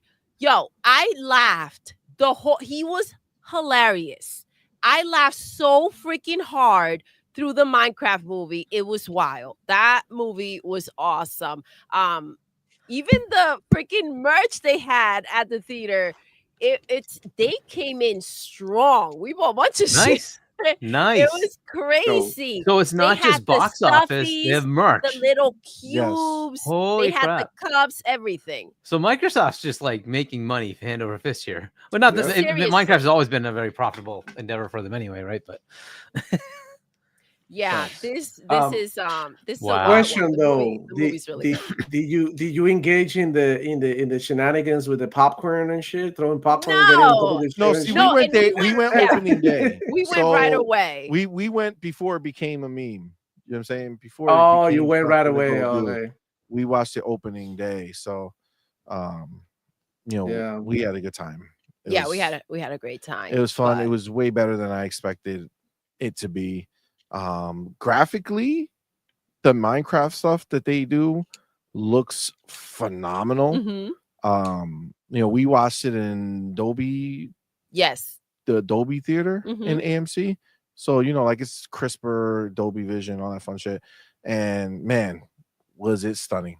Like they did a great job as far as like the CG in the movie. But it was funny too. Like it was good.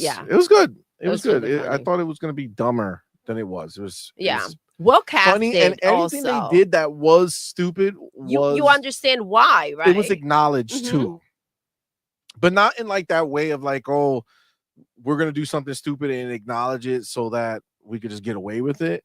But like, it makes sense that the character did the stupid thing because that's what the character would do. But like, it just responded all. I don't know. It was just really well done. You have to experience it to kind of. It has that 80s 90s vibe too. It's really good. It's really good. I had a great time. Yeah, they built a nice story around it. I can't wait to watch it again when the movie is out. That's funny because that's what I've been hearing. Like everybody, my little cousins and shit, they all watched it and all that. And I haven't gone, bro. They were trying to get me to go with them and be like, Ale, tío, Ale, let's go watch the Minecraft movie or whatever. But I'm like, nah, I'm good. But he ended up being good, and they ended up having a blast. So that's dope, man. Holy shit. Yeah. It was definitely a W for me. I didn't feel like I wasted money or anything like that. I think it was fun. I'm actually looking forward to it to come out home so that we can watch it again. Yeah. Jack Black, dude, like, he's real good. He's really good. He embodies the characters really well. This is his second one with that he did the Mario movie and in Minecraft now. And they're both like insane. Yeah, this was good. His songs go viral. So let's go to the actual interview here. So this is one of the things. So there was a lot of breakouts from this, but like so much so that I kind of just wanted to kind of go through them throughout the interview, and we can kind of see where they came from, and we could discuss them. So here's a question that led to one of the breakouts. So it says, with that in mind, how do you decide what IP you're willing to take a risk on and manage expectations and prepare for the chance the movie underperforms? So he says it starts with the fact that we're in the entertainment business.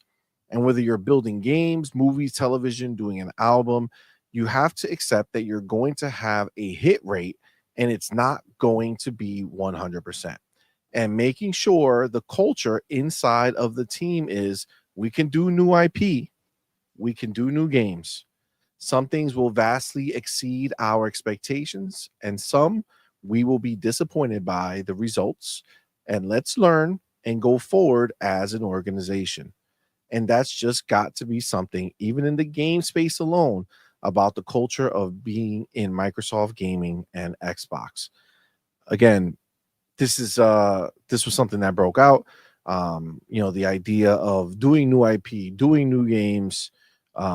This is, I think, is what the benefit of Xbox is. I mean, they're pretty clear here, and I think we've seen the exact opposite on the other platform, right? Yeah. So on PlayStation, something don't work, it gets buried, right? See Days Gone, right? Your rating wasn't high. Good night. You're not making a sequel, right? You're done. Dead, right? Dead. This is how they are. Good. Right? Where now, Xbox shows it pretty quickly, right here, pretty straightforward. It's like, hey, we know we're going to be making new IP and we're going to be making new types of games and new games. And, if it hits, great, awesome. We're going to embrace that. But if it doesn't, we have to also accept that. It's not the end of the world. It's and not they the have end of to the learn world and move forward to them, But that's because they scope it right. Yes, right. And that's what's such a big deal. Like it's about the games, it's about the passion, and what they feel they want players to experience and kind of be a part of, right? When you still have that artistic spark alive, you can go ahead and deliver great games. If you're making a game to go ahead and see how much money it's going to bring in and what's the turnaround going to be, how are we going to make it so that we can squeeze as much money out of the consumers as possible, like that's when you're in a situation, right? Because you're doing it for survival, not for the artistry of the industry, right? Agreed. And they're the only ones there in it for the artistry, I feel now. You know what I'm saying? Like they're the only ones who are kind of allowing these studios to just be be creative and take risk and take chances on things that are not the norm, that are not guaranteed hits. I mean, I can tell you right now, South of Midnight, fucking phenomenal game. That it was not a guaranteed hit as far as monetary success is concerned. It's a very first of all, you have a woman lead. It's a woman of color. It's about a place that's not really hugely popular right there out there, right? Like it's not a lot of things It's are not done something there. new that they've ventured on that's not necessarily highlighted in the industry at the moment. Now, I will say something though. I saw Sinners today, and Yes. how did this shit line up so perfectly? The game is taking place in the Deep South. So does this movie, Sinners. It's And check it out. go ahead. They talk about it, right? Mhm. And it's all about the same, like the dark presence of shit and the gothic nature of shit. But there's, what are the bad guys called in South of Midnight? The Haints, right? The Haints. They're in this movie. Haints. She says the name. You know what I'm saying? That's what they are. And they're not. That's not what they are. That's what she thinks they are. Whatever. I'm not gonna. Let me not ruin the movie and shit. The point is though, is that she does use the verbiage, right? It's just crazy because there's gonna be a connection there. Mhm. Like this game takes place in the down south, right? This movie is gonna bring a lot of interest to that area. The movie's phenomenal. It has a phenomenal score, Rotten Tomato, all that stuff. Listen, Malcolm, I saw that. All right, I caught myself, bro. Okay, it's fine. All right. Go ahead. But no, I'm just saying that it's just kind of the timing, right? Tony, you're making me now want to see it, and I felt like maybe it's a little scary. Yeah, it is. But I was thinking it's crazy. We were talking about the shows, and I was like, damn. It just South of Midnight came to mind right away because it would be with all the stories and everything they have in it would there. Be phenomenal. It would be insane if done right. Like that would be an amazing freaking show. I feel like that's something they can turn into and like have kind of every story be a season, right? It has to be like a Tales from the Crypt almost, where like either her or somebody is telling us different stories. Mhm. You know what I'm saying? Of what happened. But if you have that same kind of like, you can even tell those stories from the game and just put it into, don't do the short form version that they gave us. That's what I'm saying. Like obviously add a lot more, details and everything else, right? That would go into it to make it into a full season. But even the chapters themselves can be kind of like broken up into seasons, I feel like. It's possible. It depends on how much they feel like they would have to put in a lot. For sure, but it will make a great show. Yeah, it feels like the South of Midnight, stories, they could be a movie on its own, like each story. Like they were so good, 100%.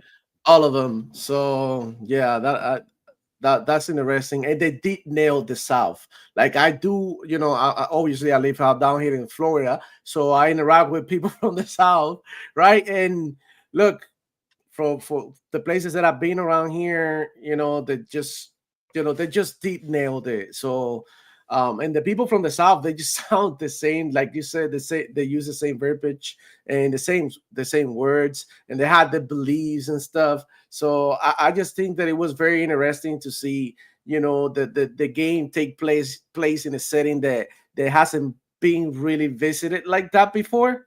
But yeah, I think it's dope, and they should keep making more South of Midnight. I'm expecting a sequel actually, because I think that it was a solid game, right? A solid game. So yeah, there you have it.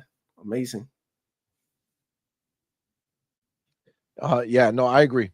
I definitely see something there. And I mean, I think that's the idea of what he's talking about, right? Any of these IP, they can do that. But I think the fact that they allow this to take place, allow the developers to go ahead and kind of choose what they want to do and and give them the resources to do it well and pay the right respect to it. Really, I mean, this is a big deal. So I think that this is uniquely Xbox at this point, because even, I mean, you think about Nintendo takes zero risk, right? Like they take Zero. No, they do. To be fair, they actually they do actually make games that are kind of weird, right? Big Yeah, Brain but with who? Academy and Yeah, they're but that's not company, weird. That's not weird. That's been around for like 1 billion years already. yeah, and then, but they do kind of make weirdo games, right? So they still take chances, but not to a massive level. But they do take chances. I'm trying to think what would, I mean, like ARMS.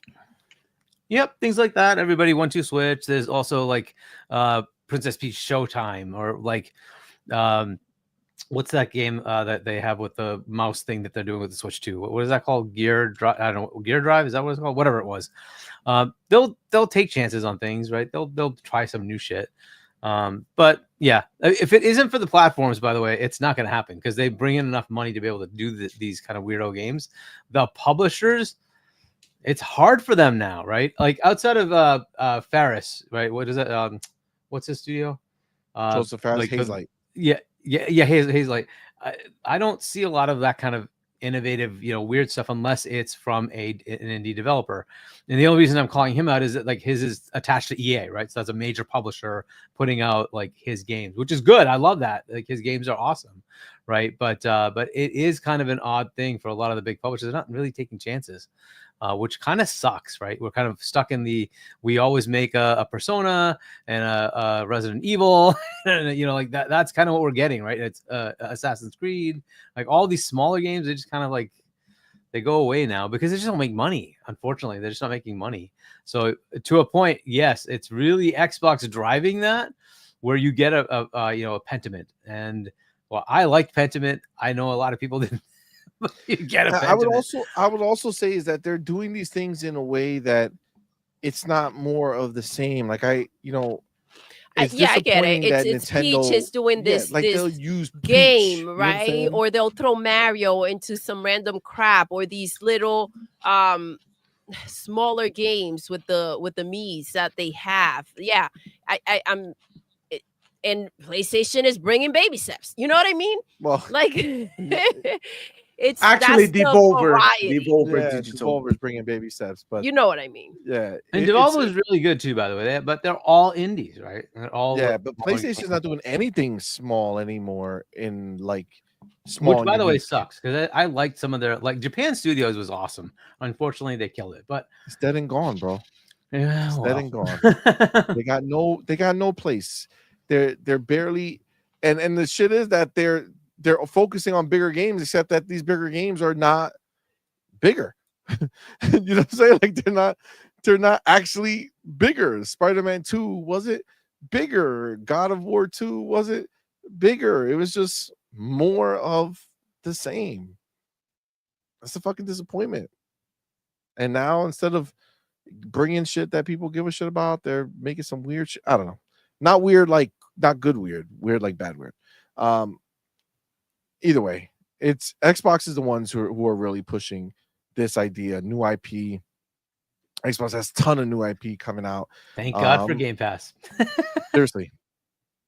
But it's Xbox who made it, right? Xbox made it. Xbox created it. Xbox had the foresight to see that this is where the industry was going, and they knew that single player games weren't going to be viable as a way to say I 100% am going to make a shit ton of money on this game. Not that they can't break even, not that they can't make a little money, but like big sales are not going to come from single player games for the most part, right? Obviously you're going to always have the odd successes, right? Like your Elden Rings and stuff like that. But for the most part, you're not going to have crazy success with single player games. And Xbox didn't want to stop making single player games. They didn't want to say, hey, everybody has to switch to multiplayer only games because, there's no money here. They found a way to make it work. And, kudos to them for getting it done. I do have the homie Why So Serious in the building with that $2 super chat. Appreciate you, homie. Says Thank Microsoft got Minecraft for cheaper than Bungie. God damn. That puts a lot of shit into perspective. Yep. That's real wild. That's real wild. It is. All right.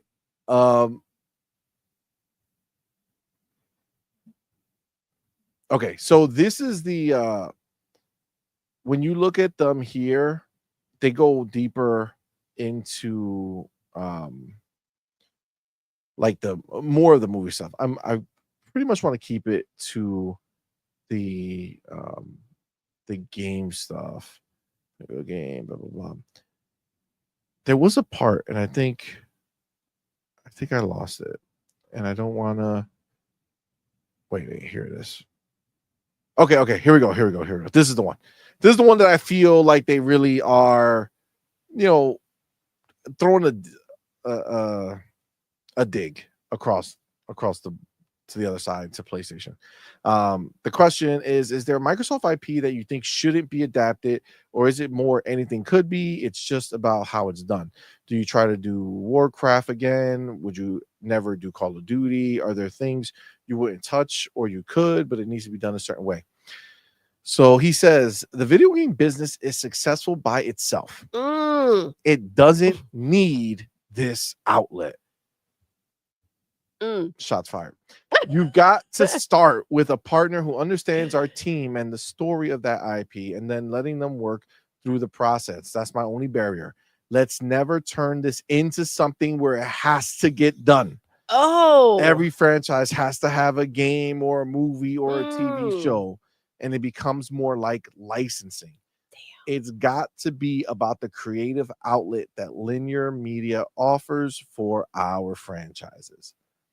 I feel like that's a dig. Am I reading into it, or is that him saying like we don't ever want this to be like we need to make this happen? Like certain other people who need to find new ways to make money on their IP because they got no games. Some people that would be, pretty lost right now if they weren't heavily that we're supplying investing games in that. I'm just saying. And this is the way it should be, though. Nothing should be forced. I brought it up before. Nothing should be forced. And, they're doing the same thing. Yes, because aren't they making like a Horizon movie as well? They're turning everything into like a movie or a show. There's more coming from PlayStation. When it comes to that, but this is exactly how it should be. There has to be the respect for the IP and have a team that actually understands what they're going to be doing. And if that goes hand in hand and it kind of, it makes sense, then you move forward. Not out of, look, this came up, please, let's figure it out. Let's make it happen. Again, this is a way to squeeze money. Let's see if these movies will go ahead and get some type of attention, or the shows. But yeah, this is how they lead, though. Agreed. Respect for the IP. Agreed. Did you guys, when you read that, did you hear a little shots fired demo, Hargeet, a little bit? I mean, of course, man. They taking a dig at Sony PlayStation right there and then. It's like, the lack of creativity, it shows. And now they are enjoying, Xbox, their momentum. So, they feel like, they feel big enough to go ahead and mess with the bullies, right? So yeah, there you have it. I feel like the creativity right now with Xbox is off the charts. They are the only ones that are trying new stuff. Like South of Midnight, they bring in new IP. Like Avowed, South of Midnight, they both new IP. And look, what was the last time Sony PlayStation brought you something new? Right? I think it was like Ghost of Tsushima was the last one. Because I mean, Pretty you can much. argue what was the other one that they're getting a sequel right now? The Returnal, right? Returnal, but I mean, that wasn't even nothing. That was nothing compared to Avowed. Avowed already sold more, and it hasn't even been out for 3 months.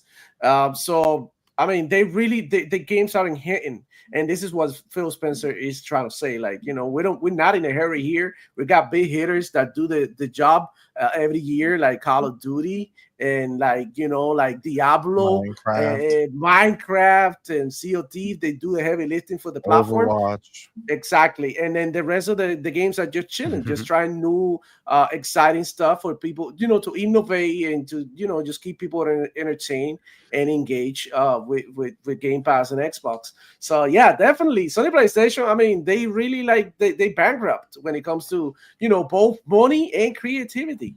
And it's sad to say because once upon the time, Sony had more power. Right now, they're powerless at the moment. And Nintendo, same shit. Like, they haven't changed their formula. It's Mario Kart, Donkey Kong, Metroid. We keep seeing the same thing, generation after generation after generation. And the only one bringing the new blood is Xbox. Like, at the moment, let's see. Maybe after Xbox show how it's done, maybe they people start reading the room, and maybe they start saying like, okay. That bitch Lego hole gotta go. I mean, Astrobot, let's change Astrobot and put a little monkey, or we can put a little raccoon or something. Something has to be done. So they have to change the formula, because I mean, these games are notoriously boring, and that's the reality. Look, Horizon, bro, I don't know who in the hell is gonna watch a whole movie on Horizon. Right? I don't know. That's a lullaby. NyQuil. Yeah. NyQuil. I honestly don't know why they're so obsessed with Horizon. I believe that we know why. It's their only IP. Their most important the IP. guy who was in charge made it. Little self-serving, huh? Little wild. It just doesn't feel right. But Dave, it just doesn't feel nice. Yo, what's good, Web Dave, man? It doesn't feel right, man.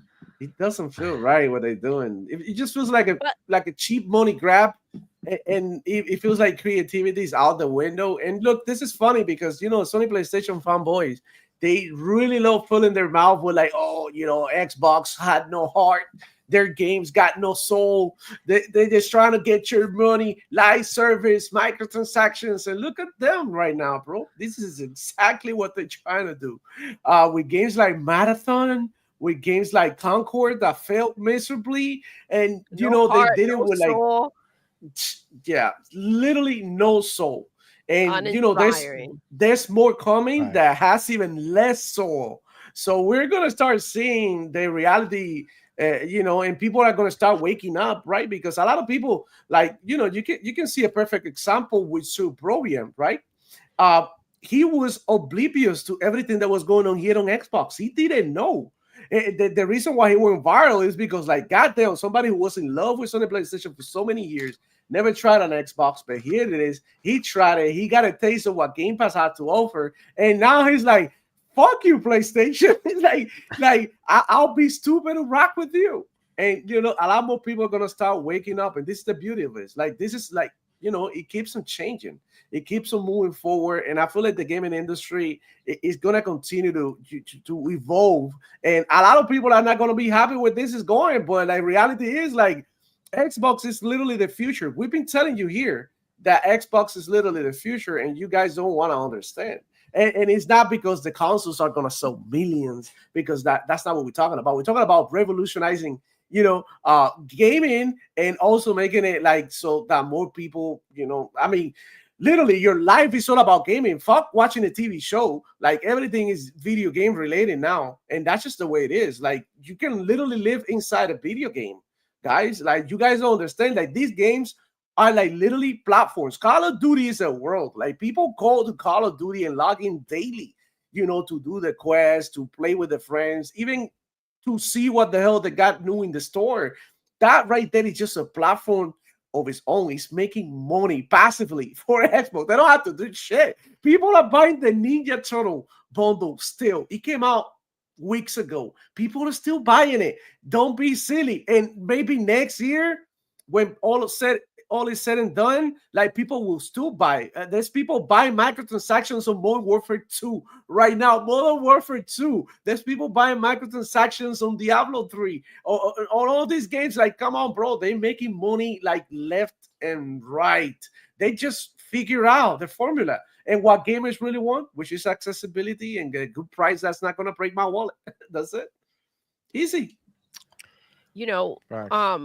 the Madman had brought out, and this is also why I love them talking like this about the IP, because Madman and I were talking, and we were talking about Devil May Cry, the show, and how he brought up the numbers, how they increased with the game, right? People hopping in to check out the game because of the show. So this is something that, you know, it can definitely bring eyes to the franchise, right? When it comes, Cyberpunk yes, was the biggest one that it's a big like, deal. That was like almost a dead game. It almost like the game re-released, right? Yep, and revitalized everyone it. just kind of found out about it for the first time. So they had their opportunity, which doesn't necessarily come up too often, to kind of like reset and be in that moment again. Because it was such a mess in the beginning when all that took place, and it's so unfortunate because, you know, it's Cyberpunk. But the biggest thing right here, though, by the way, in my opinion, that is, you know, you hear it, you know, that PlayStation is trying to go into TV, movies, music. But that lineup there, the video game business is successful by itself. That's a big deal because PlayStation is struggling to make money. That is the line that maybe is also that's a more direct jab, because that's kind of being overlooked because the rest is the focus, right? But that line right there, man, that one had to burn them really, really bad, because you know exactly what is taking place over on the other side with Concord, Marathon, and all the games they had to cancel. So he's saying we're making money. Yeah, and that was going to be my thing, Doodle, is that like part of this is themselves, right? Looking at themselves, right? They've had a couple of fails on their own, but from that they learn. But the messaging we're getting from their main competitor, PlayStation, is exactly what you said. They're looking for new IP because they don't think they have enough on their own, which is interesting. And then they want to have transmedia for everything, right? Their focus has been moved to TV and movies to try to make money off of the IPs they have, because Hiroki is going around telling all the PlayStation studios, you guys don't know how to make money. So that literally is like the foil to what. Now, he may not even meant it, but usually when they say these things, they actually do mean it. So when a CEO talks, there's usually some training behind that. Yeah. So, look, this is not like an off the cuff. You might think, hey, he's just talking about this. Believe me, they have absolutely analyzed all of this stuff. They are looking at this the same way at Microsoft to say, how do we make money? Why do you think they have Minecraft movie? Why are they doing this on some of their IPs? They're absolutely looking at it. They're analyzing the industry, and they're saying, well, how do we make money off of this and not create problems, right? So the Halo show divided fans. That's not what they want, right? They want it to be something that's going to be net positive for the IP. Minecraft movie is a net positive for Minecraft. No doubt. It's going to make $1 billion in the box office. It's making merch sell. The game's getting more attraction, right? This is exactly what they need, right? Now, of course, Minecraft lives on its own. It doesn't matter. It just keeps printing money for them, right? So that's what he's looking at. But yes, absolutely inside, they're absolutely talking about this. How do they make money off of their IP, right? Why do you think they're doing this let's send the games everywhere thing? It's how do you expand your IP to make more money off of it? And transmedia is certainly one way to go, but it's got to make sense. It's got to make sense, right? The thing you can run into is it can become irrelevant, right? Look at the Resident Evil movies. Mm-hmm. Did that help the games? Or did it just become a sideshow, like B level, whatever you want to call it, movie, right? Because there's like 5 or 6 of them, something like that. But do they really push the envelope on Resident Evil being a massive IP? I think the games do a much better job of that, right? So just think of that, and it's like, is that a net positive for the game? Probably not, right? And when you think of movie Resident Evil, do you think, wow, that's a top tier set of movies? Probably not, right? And that's kind of the thing you get with it, right? So you got to be careful what you do here, and you don't want to take your very large IP and make it into some shit show thing, right? It's got to be something that's going to be relevant. So they absolutely think about this. Now, was it a jab at PlayStation? In a backhanded way, it is. It is what it is. There's just no way around it. Because right? they're thinking about it, but they want to make sure and clear that gaming is first for Phil and Xbox and these IP. They're not making an IP saying, ooh, we can turn this into a movie if we play our cards right. It's like, no, we're gonna make a dope game. If it allows for it, that's different. But if not, they're gonna keep it moving. Let's continue because there's a lot of different parts to this. He's continuing on a new trend. This is a new question. And I'm only taking parts of answers. Like if they go too deep into TV shit, I'm moving on. But a new trend coming up in entertainment is that people want to develop new IP and own it from the beginning across mediums. We're going to make it from the beginning. We're going to own it. We're going to do the game. We're going to do the TV show. We're going to do the movie. We're going to make the physical products. Is Microsoft talking about doing that as you develop new things, owning it and producing the adaptations yourselves? They say, not really. If I'm being honest, it's not about me, but I play video games at night. I don't watch a lot of TV and movies, but we have a team with decades of history on building video games. And I love when we do new franchises. That's great. I love when we do new franchises. Beautiful. We love when you make them, brother. Says, we just shipped Avowed. I just came out of a launch review of South of Midnight, a game that's coming out, which is so awesome. I want our team staying very focused on we're a video game organization. Now, we can build worlds that can support these things showing up in traditional media. I think that's awesome. But I'm really trying to keep us focused on being a great creator of interactive entertainment, video games. And then if these other opportunities show up, great. But we start most IP, almost all of our new IP with how is it going to play? Because the mechanic of playing the franchise is a unique ingredient we have in our process of video games. And I think that's as important as world building and character building. And that's the area I just want to see our teams continue to innovate in. That's a phenomenal answer. Agreed. Is it not? Like that's everything you could ever want to fucking hear. Huh? It's the CEO, but that's not the answer that people talked about. You know, it's just a funny thing. They love to pick and choose what he's saying, you know, but they don't talk about the good stuff. They don't talk about the stuff that sounds like this. Yeah, this is amazing that he's sitting here saying, yeah, listen, all that other stuff is fun and great, but we're a video game organization. And I want our teams thinking about how is this game going to play?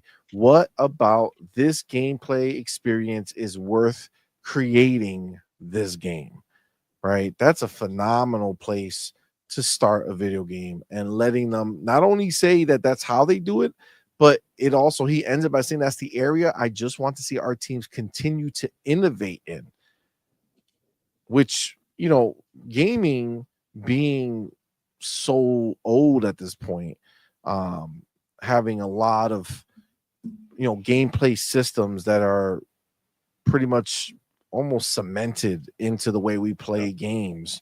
And there's just a lot of iteration that takes place and, you know, tweaks and things like that. Very few times do we have genuine, you know, change in our gameplay systems, right? They just move to different genres. And then they blend genres to be unique as opposed to, you know, finding a way to innovate in a certain genre. So the fact that they're aware of this, the fact that they are finding that important for them to continue to try to innovate in how the game plays, right? I think that's a great thing, man. I think so. I don't know why this answer made me think of Kojima and, you know, the way that they like to get a little out there with the games, and they're always thinking like Death Stranded, and you're watching it and you're like, so this is about delivering packages, right? So you are a UPS you know, driver. it's just Gotcha. like there's all this drama around it, and it's like the guy is just screaming to go out there and make a movie. But then like the afterthought, it's like, well, okay, so he'll deliver packages, right? I mean, at least that's how it comes off. So I don't know. Yeah, I just think it's a great thing. It's a great thing to see. It's a great thing for gaming, for having the head of one of the biggest gaming organizations around to be saying, yeah, we're looking to innovate still. Well, because if he's focused, then he is leading, right? So if he's focused on what this is supposed to be about, um, no one else should be losing track of what this is, right? This is also a When dig, right? Huh? This is also a dig too Of course. at PlayStation. Like, hey, yeah, you like making, these things as movies, but you turned your games into movies too, right? So maybe, I don't know, find some innovation there, right? Remember that games are supposed to be played, not watched. Astrobot's gonna be a cartoon soon. Oh my god. Can you imagine? The Nobody Astrobot will watch it. Adventures, the flexible IP that There can you bend go. over and touch his toes to the window and to the wall. Yo, Oh I my mean, God. I feel like okay, this interview so far is made me feel right because I already read it before, but now reanalyzing what Phil Spencer say, he's just telling you this is. I'm gonna like put it all together like a couple of sentences. We are chilling. You are not. We like creativity is a luxury. The only Xbox can enjoy because of the manpower that they have. I mean, imagine Sony PlayStation creating something like South of Midnight. They can't. They just can't do that. They had to do these heavy hitters that they do in order for them to triumph and be some way somehow successful. So I mean, this is literally them telling them like we are chilling here, you are hustling. Like, we got to the finish line. We're ready. We drinking our Gatorade. You are sweating. You know what I mean? You you are dragging yourself to the finish line and you can make it because we already been here and being, done that. So it's crazy now how the tortilla, right, flipped. And now Xbox is on top, right? On that reverse cowgirl, giving it to them. So I mean, That reverse cowgirl? Is that what you said? yeah. Feels good. Feels good. I mean, it's just good to you know what I mean, to laugh in the pony face, after all the shit they talk. And look at what they're going through right now. And I mean, it is Phil Spencer right now flexing and saying we're chilling. You're not. Well, you are in a hurry. Look at our roadmaps. You are in a hurry because I mean that's just how it is. Agreed. All right. I want to go past all this here. All right, here we go. So on the gaming side, what titles are you most excited for about for the rest of the year? It says for us and the rest of this calendar year, I really feel great about the slate of games. We just had Avowed come out, and I have to go backwards and just say Obsidian continues to do a great job. We've obviously talked about the Outer Worlds 2, South of Midnight, Doom, and then here's the next breakout that has been talked about. There's more stuff, some stuff that's unannounced, and I'm walking in my head to make sure I don't leak anything. Great to hear, right? Great to hear. We knew this. Yeah, we knew it. Go ahead. That's what I'm talking about, man. I told you guys there's a lot more that we don't even know about. So I'm excited to hear about that too. Like, and when he talks about make sure I don't leak anything, he's not talking about the pisser. He's talking about actual freaking games that we can play. That's real wild. Yeah, I mean, that's again, this was something that got broke out of this interview. Just reiterating, right? There's more to come. As much as this year is almost unthinkable to think that there's more shit coming out I know. from Xbox. And I like not just more first party games coming out, more deals are going to be announced for the back half of the year.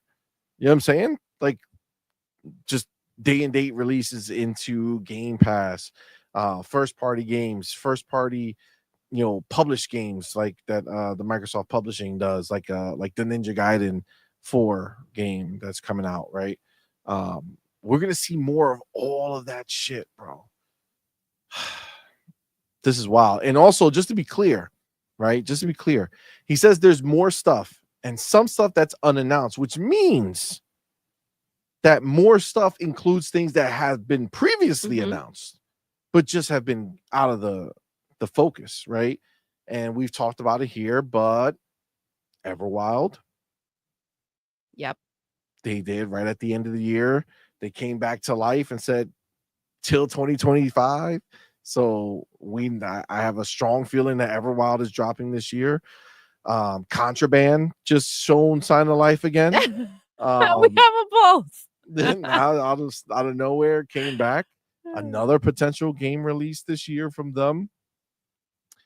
And again, these are just games that have been announced but kind of been sitting in the background. Yeah. I mean, I think that's huge. Hargeet, do you know any of these games that are definitely coming out this year that we haven't heard about? Well, Call of Duty, right? Obviously, they haven't announced the new Call of Duty. That's absolutely coming. Right? Facts. That's absolutely coming. Now, here's the problem. Right? So there's rumors that we have the new. It's pretty confirmed at this point, right? That we have Oblivion coming remake, right? Mm-hmm. So that's not officially, to my knowledge, announced. That's not official. Nope. Right? It's only official in the leaked document. Yeah. So it's was done. Yeah. But they never came out and said, "Hey, we're making this game." There is in the same one we had the Fallout, right? That's also coming, Fallout 3. That's also happening, and that's supposedly coming later.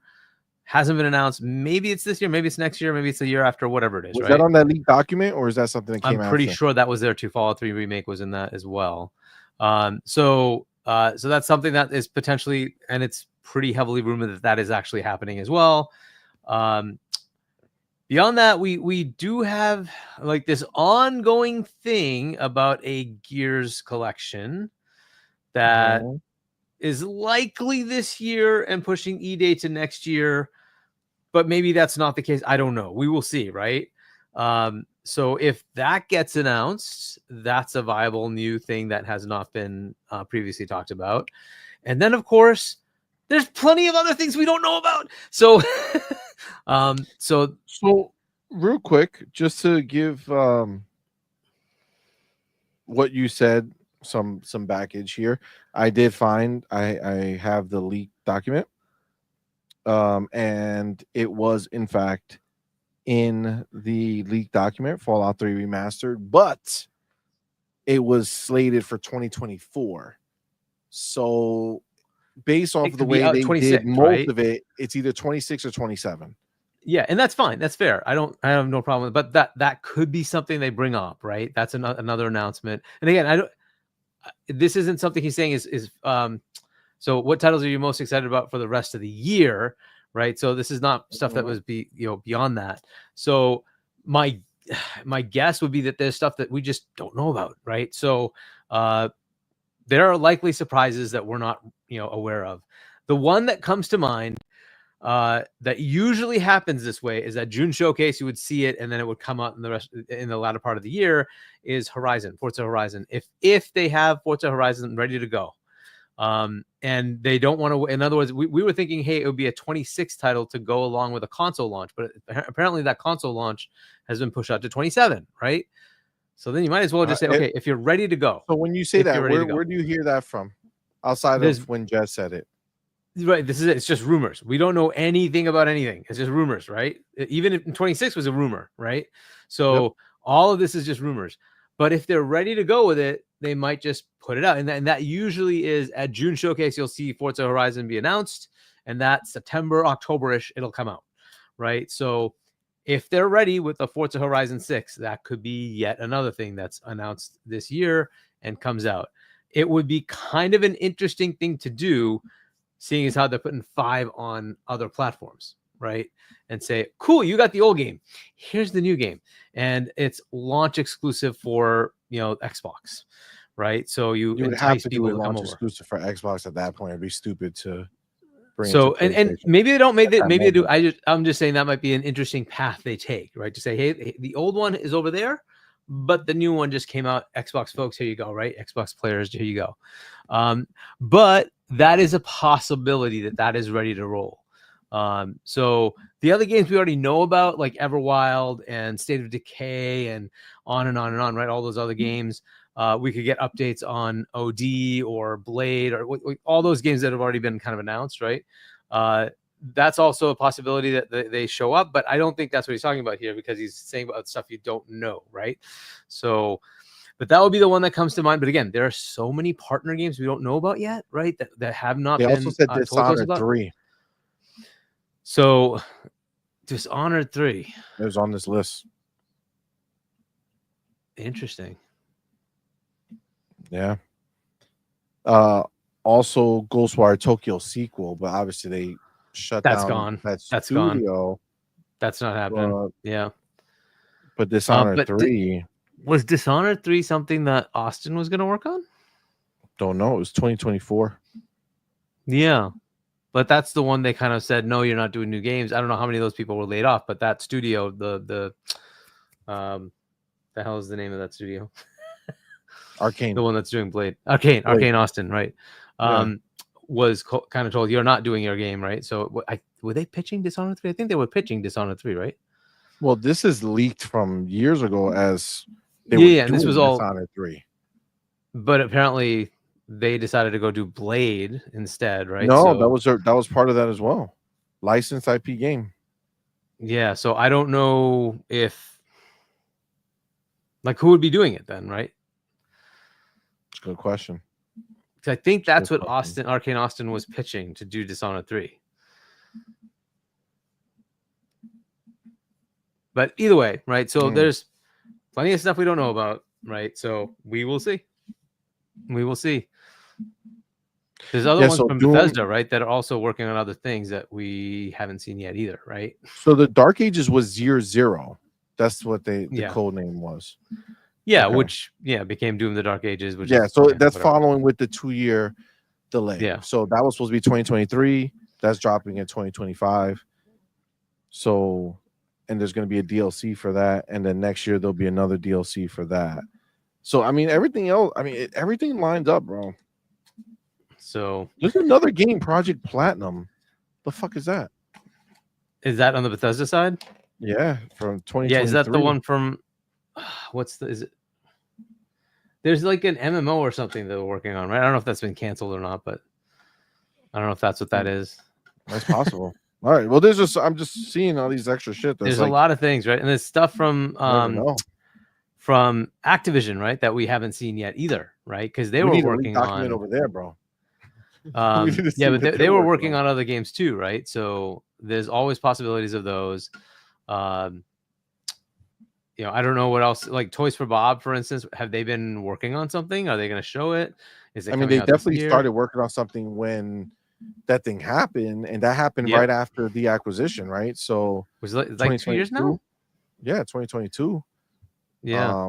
So finalized. It's possible they're ready, because if it's just a platformer, it may not take as long, right? So maybe they can finish it up in 2-3 years, because they've been talking about, hey, they want a chance at Banjo, right? I think they were coming out and saying that. I think they said they would do it if it were and usually you start saying things like that to sort of drum up next business deal, right? And they're like, hey, we're finishing this up, we kind of need to figure out the next thing we're doing. Right.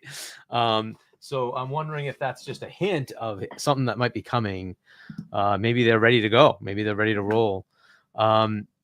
The other one is a Double Fine, right? They probably are ready to show their game, and it is possible it's ready to come out this year. So my only concern is there's so much coming out already. how many games do you put out this year? I hope they don't get overshadowed. That's my problem, right? There's all these other games coming from other publishers as well. And if GTA does make it this year, oof. So we only have 2 games for the back end of this year so far, right? Call of Duty and Ninja Gaiden, and Outer Worlds. And Outer Worlds. Outer Worlds is also at the end of the year somewhere. Okay, so that's 3. Right. So fall is only 3 months, right? And so you could say, hey, maybe something gets pulled into summer, right? So that's a possibility. I don't know. Again, I would like to see like a Double Fine game come out in the summer, right? Because that's a good place for it, right? If they have some other type of games, if there's a platformer from Toys for Bob, good time to put it out in the summer, right? You don't want to overshadow it with something coming out in the fall, because they've already got the 3 months lined up, and I hate the idea of putting something in December, right? But that's a possibility now. I don't know. Yeah, we'll see. I think that's gonna be the norm. They're gonna have a game now each year coming out in December. And look, I believe that this approach is good. They have a lot of content, right? In the past, everybody talked some shit and they said they didn't have any content. Now they're pushing Game Pass as a service, so they do need all this content to make sense. That so there is one thing that we might get into it later that it comes into play now, but like there's different types of players, right? There's people who play 2-3 games a year. Game Pass not for you. And there's people like us who love to engage and try out new things. Okay, so what Game Pass is trying to do is getting those players who only play 2-3 games a year to open up their eyes to new experiences and try out new things via Game Pass. And be like, okay, I'm already spending this much a year and I only get to play 3 games. What if I get Game Pass and get to play these other many games and these other experiences? So for the service to work, it had to have content like this. That's just the way I see it. And they do have more stuff coming. And look, last year, low key, they dropped Doom 1 and 2 remastered. They dropped I think it was like, was it like a Quake that got remastered as well? If I'm not wrong, they did the StarCraft things too. The 1 and 2 remastered as well. So those flew under the radar, but shit like that is happening all the freaking time. And I do believe Xbox got a couple more big games for the summer and before the end of the year. That's without counting Call of Duty. I do believe they have more stuff besides, Ninja Gaiden and Call of Duty. I do believe we're probably going to see like maybe 2 more games between the summer and the end of the year. That's for sure. Yeah, that would be dope. Yep, that would be dope for sure. All right, so the interview continues, bringing up Indiana Jones. So with the successful launch of Indiana Jones and the Great Circle back in December and the upcoming release on PlayStation, do you have larger plans for updates to that game as well as a potential franchise? He says, I will say we're really happy with Indy and the players and the reception. We do think there's life in that franchise. That's going to leave it at that. So yeah, we heard this before, right? That they've like Disney and Xbox were happy with the performance of Indy, and they are looking to make it into a trilogy or another 3 games or something like that, which is fantastic. Look, if Todd can come up with some stories and it works, great.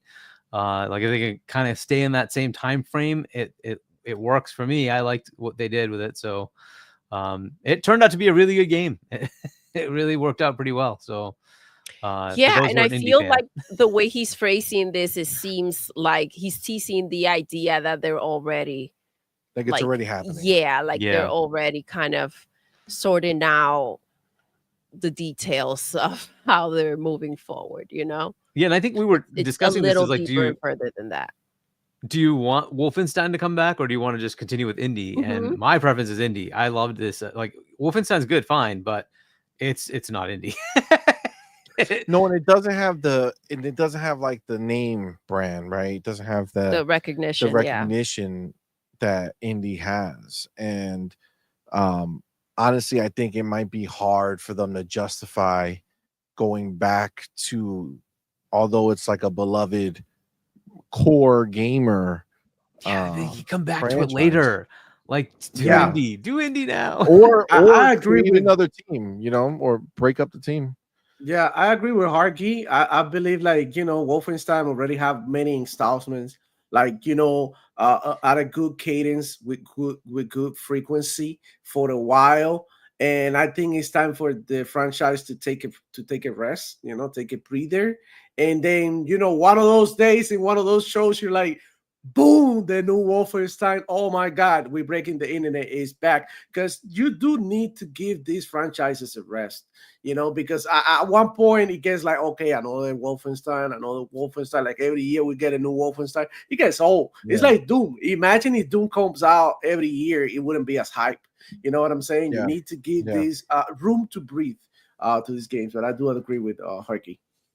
But I do think there's room for it all, though. Oh Like, yeah, of course. they have If you want to make it. especially like we were talking about Game Pass before. And another one of the complaints that people tend to have is, oh yes, they are releasing games, but now somehow it's just not the type of game that they want to play. And I think, we were talking during our last show, and our boy Pragmatic Eagle brought up when we were showing the games, the lineup that was coming into Game Pass, the variety.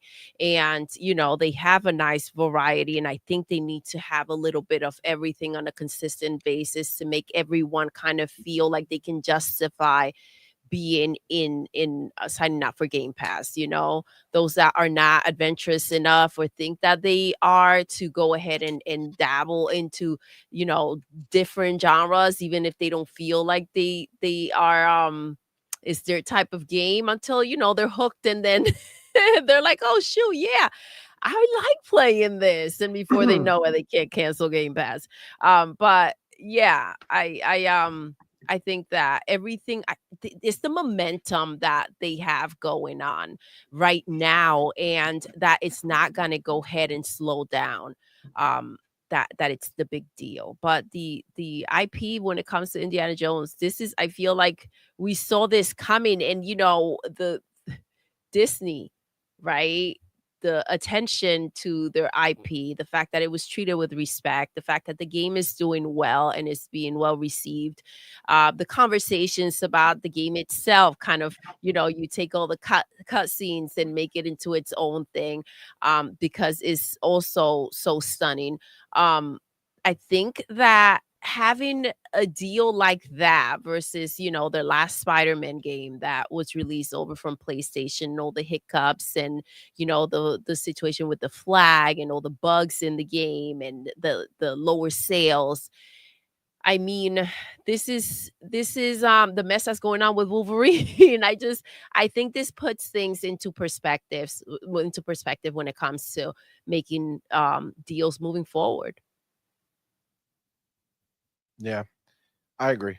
I think at the end of the day, I think it's just a smart IP to focus on.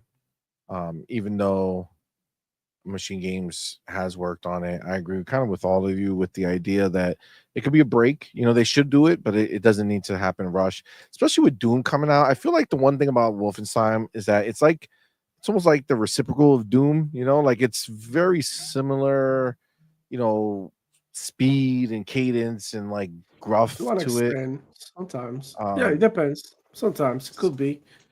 Obviously, Wolfenstein is obviously more story focused, but just like gameplay wise, it's another FPS, or another another heavy FPS. You know what I'm saying? Not like FPS, not I know like what you mean. a Call of Duty or something that's like real quick and light. It's more like it's fast moving, but like heavy. Boom, boom, boom. Like the guns are slower. I don't know. Whatever. Point is that everything can rest, thankfully, because of Xbox's position now, right?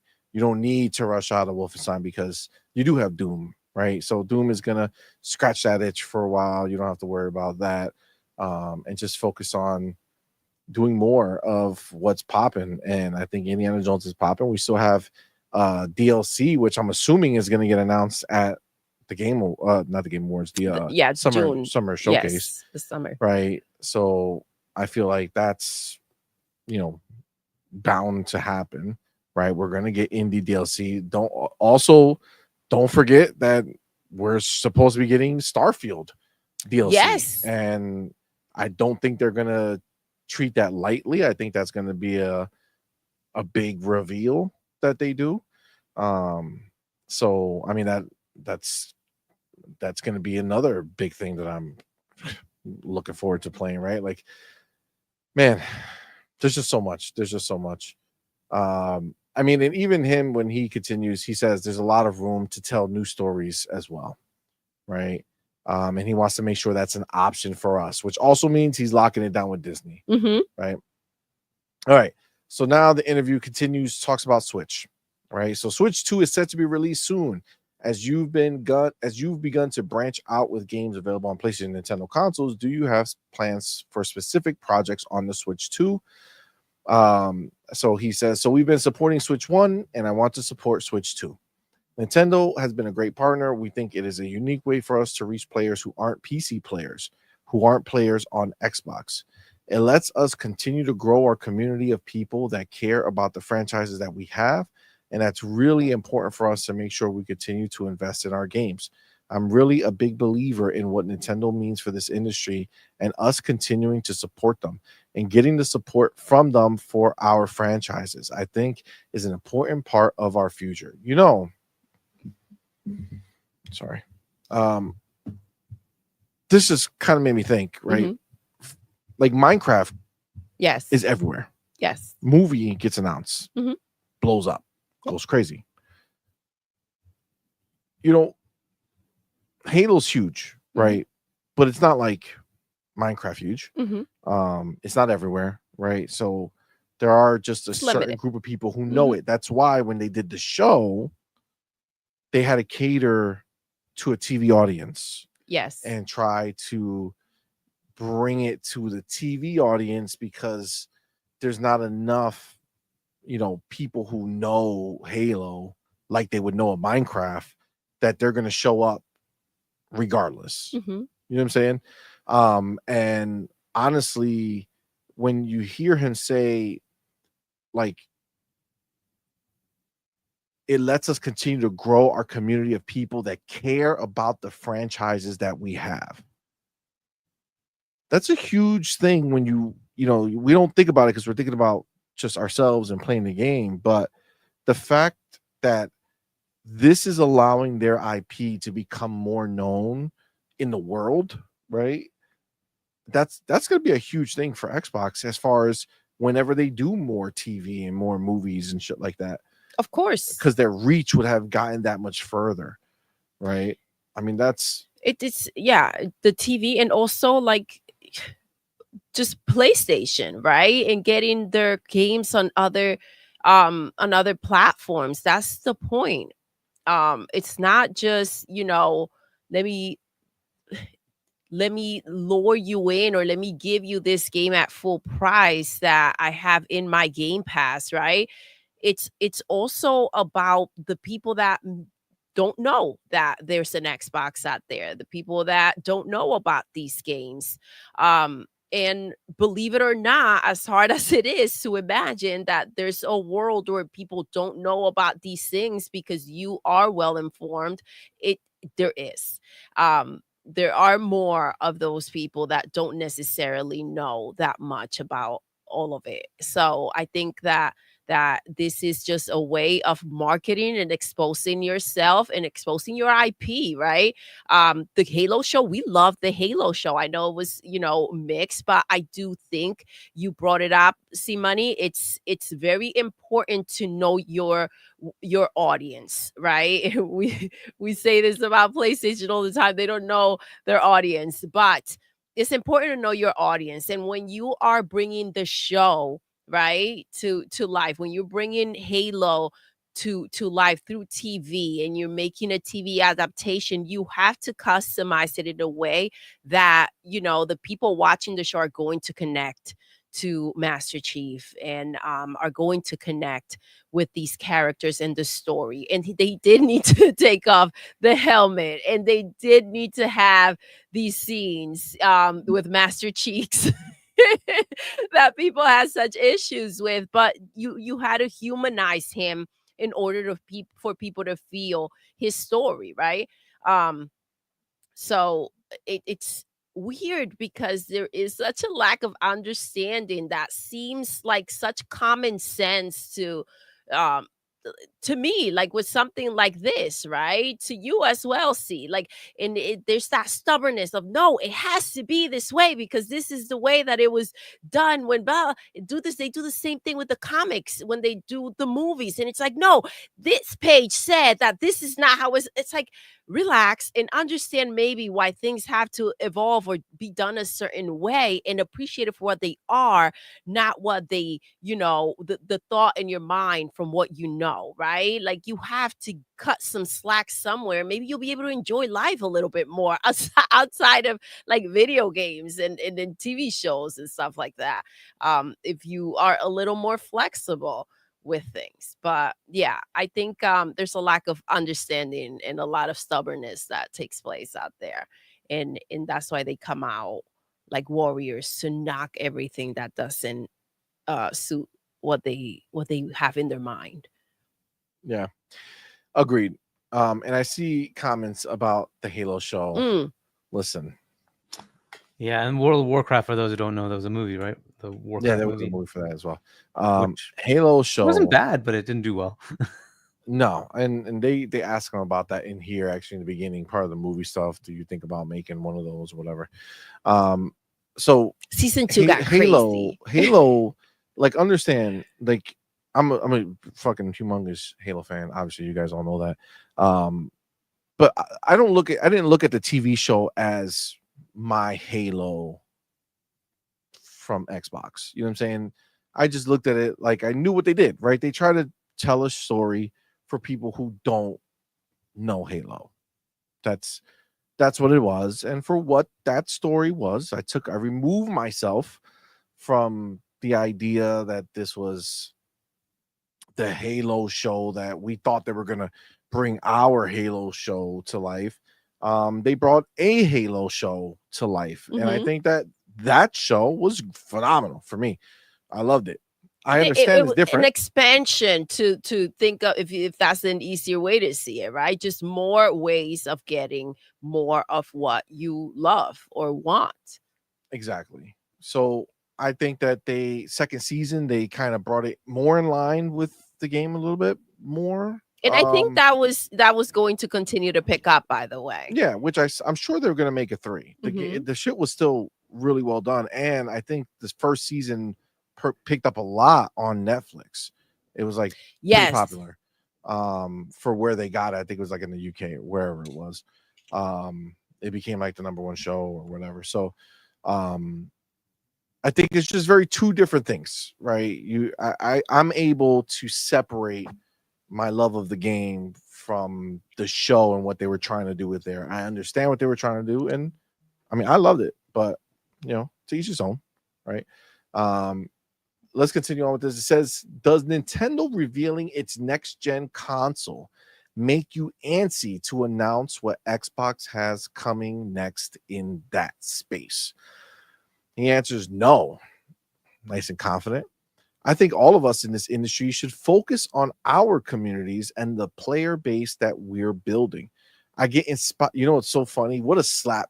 He's so gangster because I think we all should just focus on our community, and I'm gonna come and take your communities and make them my communities. You stand the fuck over there. That's all.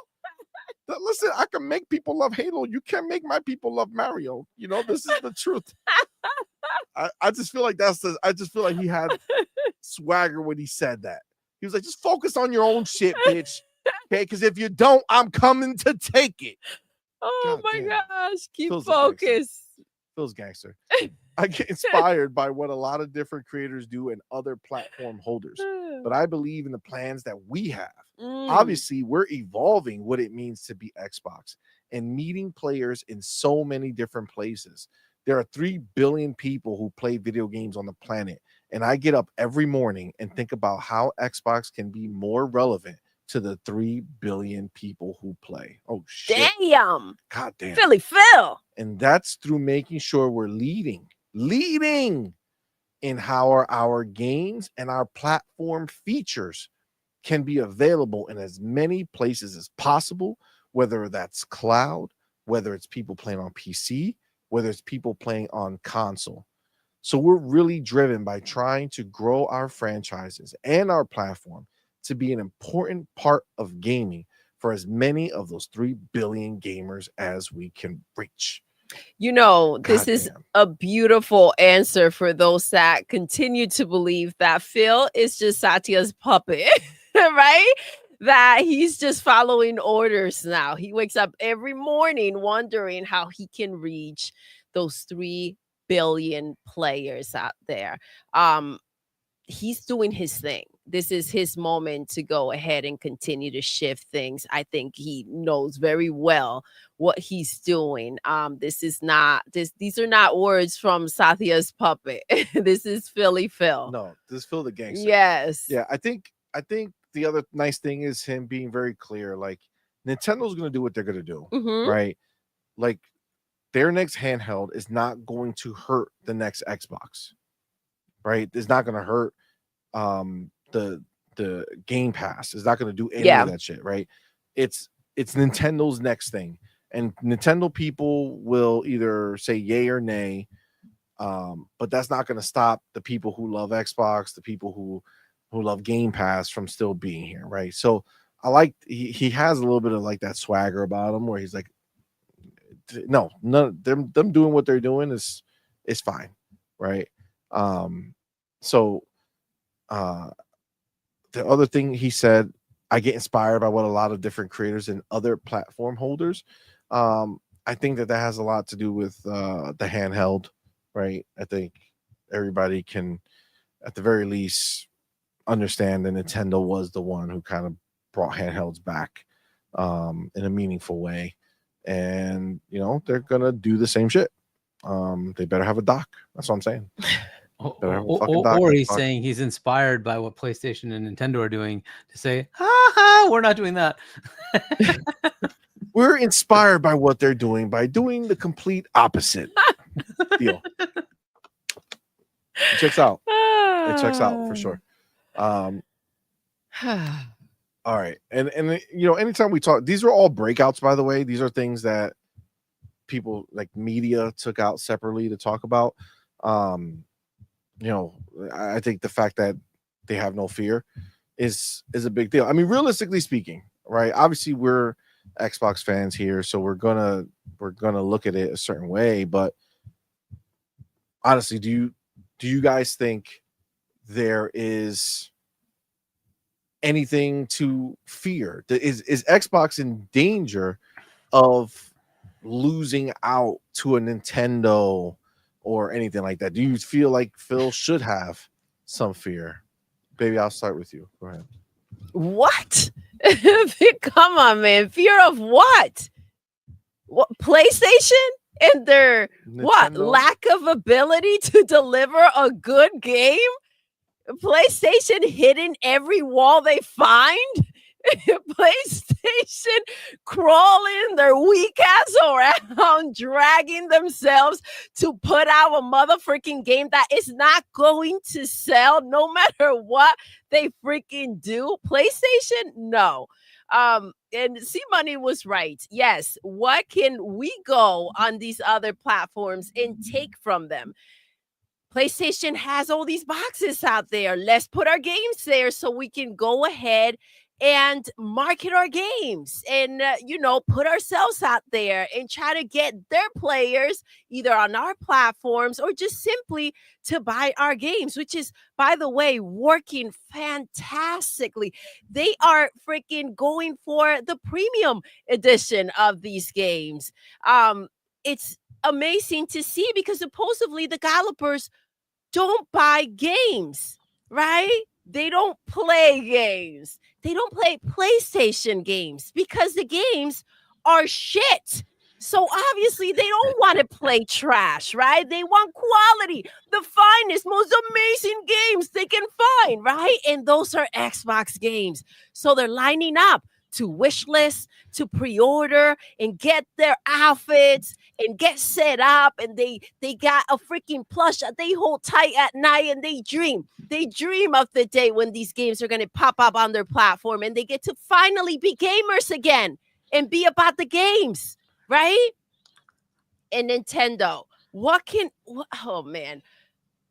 possibly be what can feel possibly fear about Nintendo? Nintendo is over there playing with sticks and rocks, trying to figure out how the fuck they're gonna work on that freaking carton that they call a freaking console. That's literally how are we going to figure out this freaking glue stick and these sticks and the cardboard to make it run this game? That's literally what they're doing over there. They're bringing Mario, they put him on everything, and even that they're failing to do.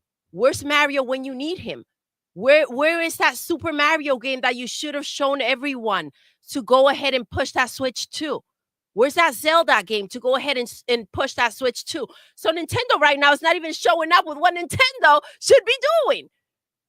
I don't think there's anything of freaking fear. I think, obviously, PlayStation has forgotten how to put out a game. And this is from that ABK deal. And now Nintendo's out here just misstepping like a motherfucker because of the future that they see that is going to be playing out. They're trying to show up with these third-party games, acting like they're big dogs with a PlayStation 4 level quality of a console and trying to charge as if they're showing up with something that it's more deserving than it is.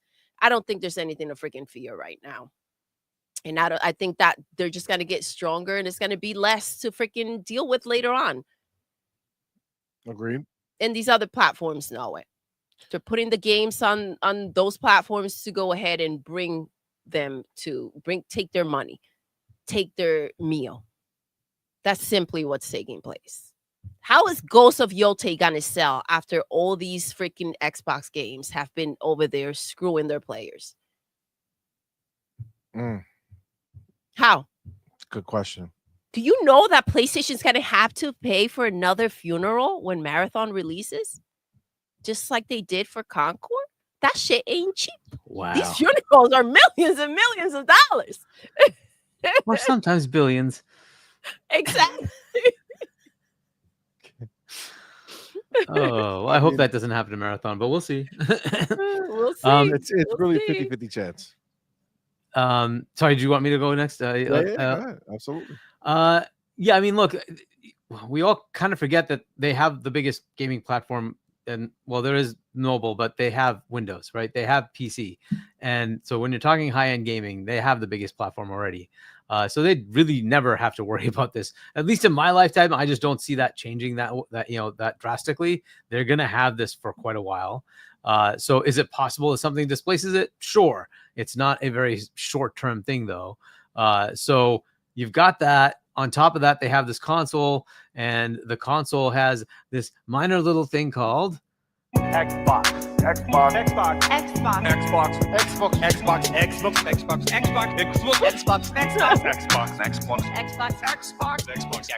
Game Pass. Got it on my PC and my Xbox. So look, as long as that exists, they're going to have that, right? Like people like us who are on the console, who want that Game Pass, value, we're going to buy the console. It's just the way it is, right? So unless they marry the two in a way that like PC is the thing, but then it doesn't matter. That is Xbox, right? So, so that's just going to keep going. I don't see that being a problem for them. So they have their community. And then PlayStation has a very well-recognized brand, but man, are they damaging that brand? So I don't know how well that's going to keep going, right? At some point, this continuous cost increase, in the US, they have kind of done it. They haven't really done that because they have competition, right? But in the rest of the world, they basically just slap people around and keep charging more and more and more. And that's where Xbox is not a large player, but maybe that starts to shift. Maybe the value starts to show up and they're like, dude, why am I spending this much? Like what is it that I'm getting on that platform? Like all the games are here. Why would I not want to be here instead of there when I can spend less and get everything I need? So, yeah, I don't think he's worried about it at all. Like, and if nothing else, they still have Windows.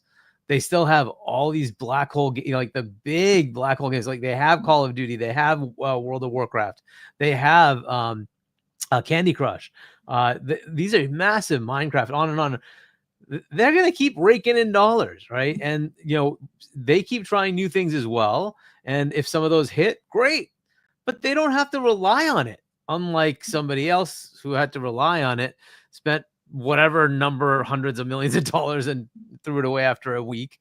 That's the world they're in. So, yeah, I can't see why he would care about that. Nintendo is just another platform for them to like milk their customers and say, go buy our games on that platform at full price. If they want to follow suit and say, oh, well, on Nintendo, it's $80. Go ahead. Why not? They're willing to spend it, right? Go ahead. Facts. And we get it in our service. So anyway, I can't imagine why he would care, right? Because from his perspective, this is just a win-win no matter how you look at it. A lot of these games use Microsoft's back end, even if they're on PlayStation or Nintendo. So whatever, fine. Make your game, make it exclusive. You're still paying Microsoft. They're happy. It's their gaming stack you're using. Guess who owns that gaming stack? Xbox. So they're making their money and giving it to Satya. Here you go, buddy. So this is how it is for them.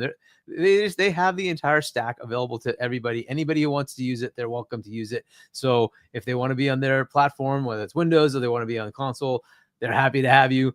You want to be exclusive to one of these platforms, go ahead. Like it really just doesn't matter. All the games are developed where? On Windows. All the games run on where? Windows. Like it's all baloney, right?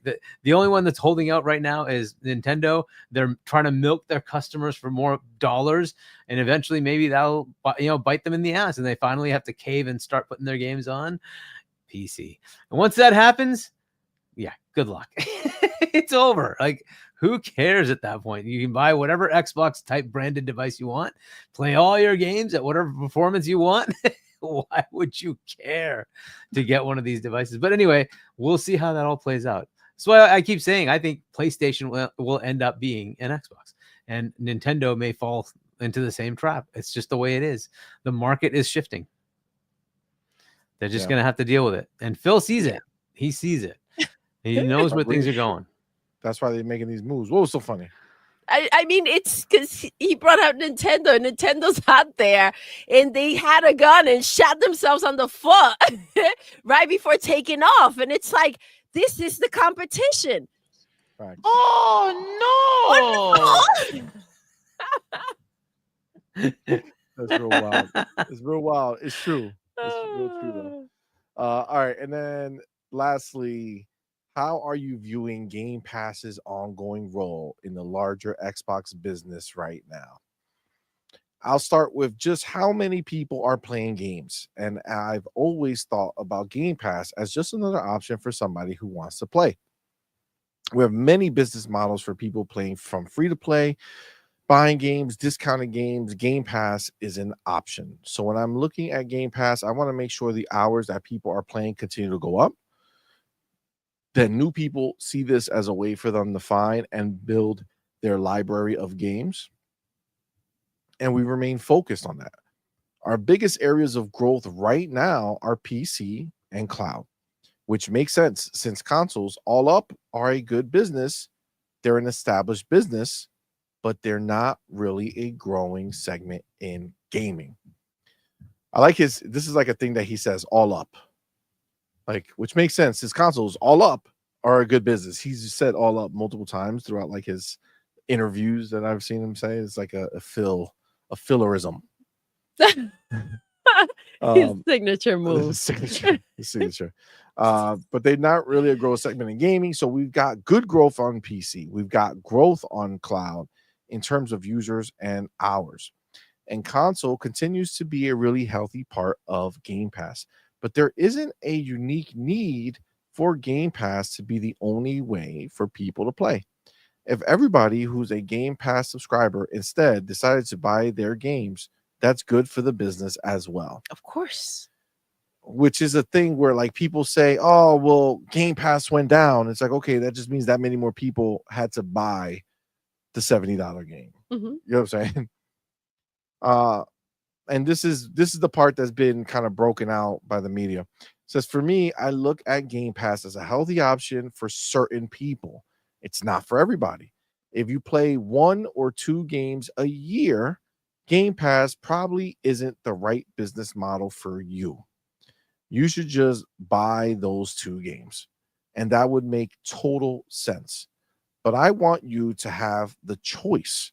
So we remain focused on everything that's on Game Pass is also available to buy. We're making those games available to buy in more places. And I look at the overall hours of people who are playing on Xbox, playing our games, and that's a number that continues to grow fairly substantially. And that's really the metric I think about for success. That's a slap to Sony. Just FYI. Hardcore slap to Sony. Says, and Game Pass has been an important part of that. But I don't try to solve for Game Pass specifically on its own. It's kind of part of the equation for Xbox finding new players.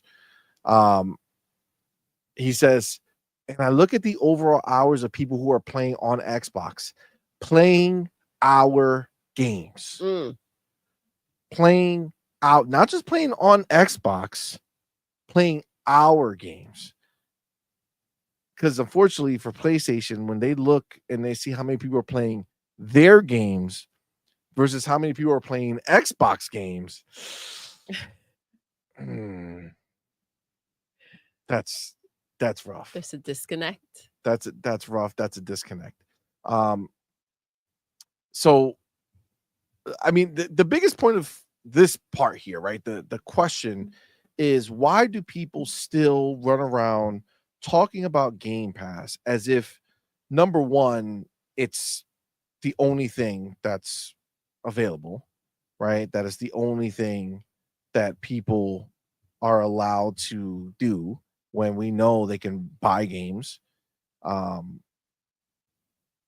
then why do we still have this stigma that is sitting on top of Game Pass that it's the welfare pass or the pass for poor people, as opposed to what any sane gamer would say, which is it's the greatest value in gaming and a literal dream come true for people who like to play games. They know how dangerous Game Pass is, and they can see how dangerous it could become. I can only imagine that they are smart enough to put that together, and that this nonsense that continues to release from their freaking mouth, it's not something that they actually believe.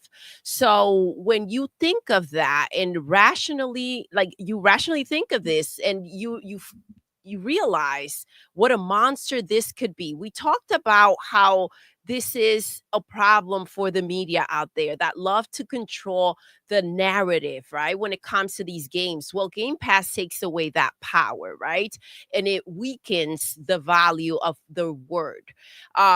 So, and because they can't dictate what is going to happen with these games and their developers anymore. So when you think of what Game Pass is going to do moving forward and the power that it has, the tactics behind it, and again, I can only hope that this is a tactical move, is to try to shame the people, right, that are signed up for it, instead of letting them focus on enjoying their games, right, to see if they can pierce through that mind and shame them into the idea of having Game Pass because you don't own your games. They're in the service. You're paying $20 and you have access to this ridiculous library that you should continue to have access to as long as you keep paying the $20, right? As opposed to going and spending money, ridiculous money on these games if you wanted to have access to at least a quarter of what's in there. But they want to shame you, right? So to see if they can suppress the growth.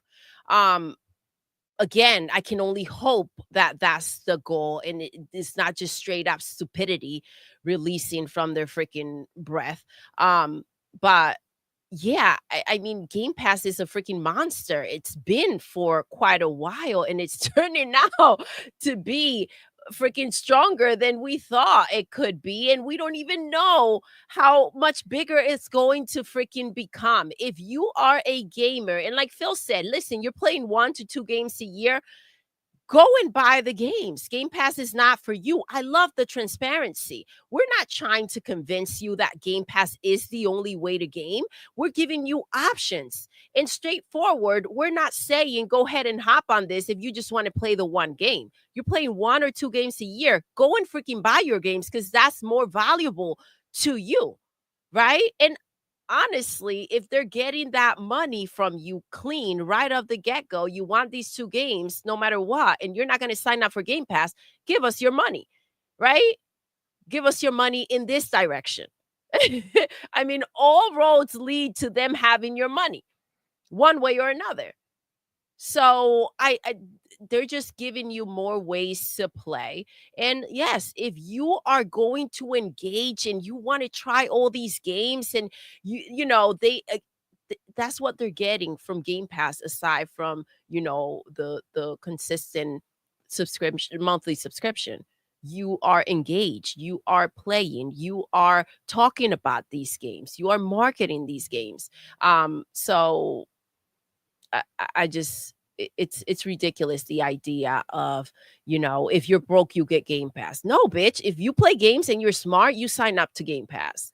Yo, right? No, bitch. It's true. No, bitch. No. That was beautiful. The homie Game Game Shot Shark. in the building. Twinkle, twinkle. Twinkle, twinkle, baby. Says with that $5 switch, I appreciate you. My brother says they're just mad that they can't get it on their preferred platform, so they downplay it to make themselves feel better. Hashtag pathetic. Game Shark, times have been rough over there. So my question is, why is it their preferred platform?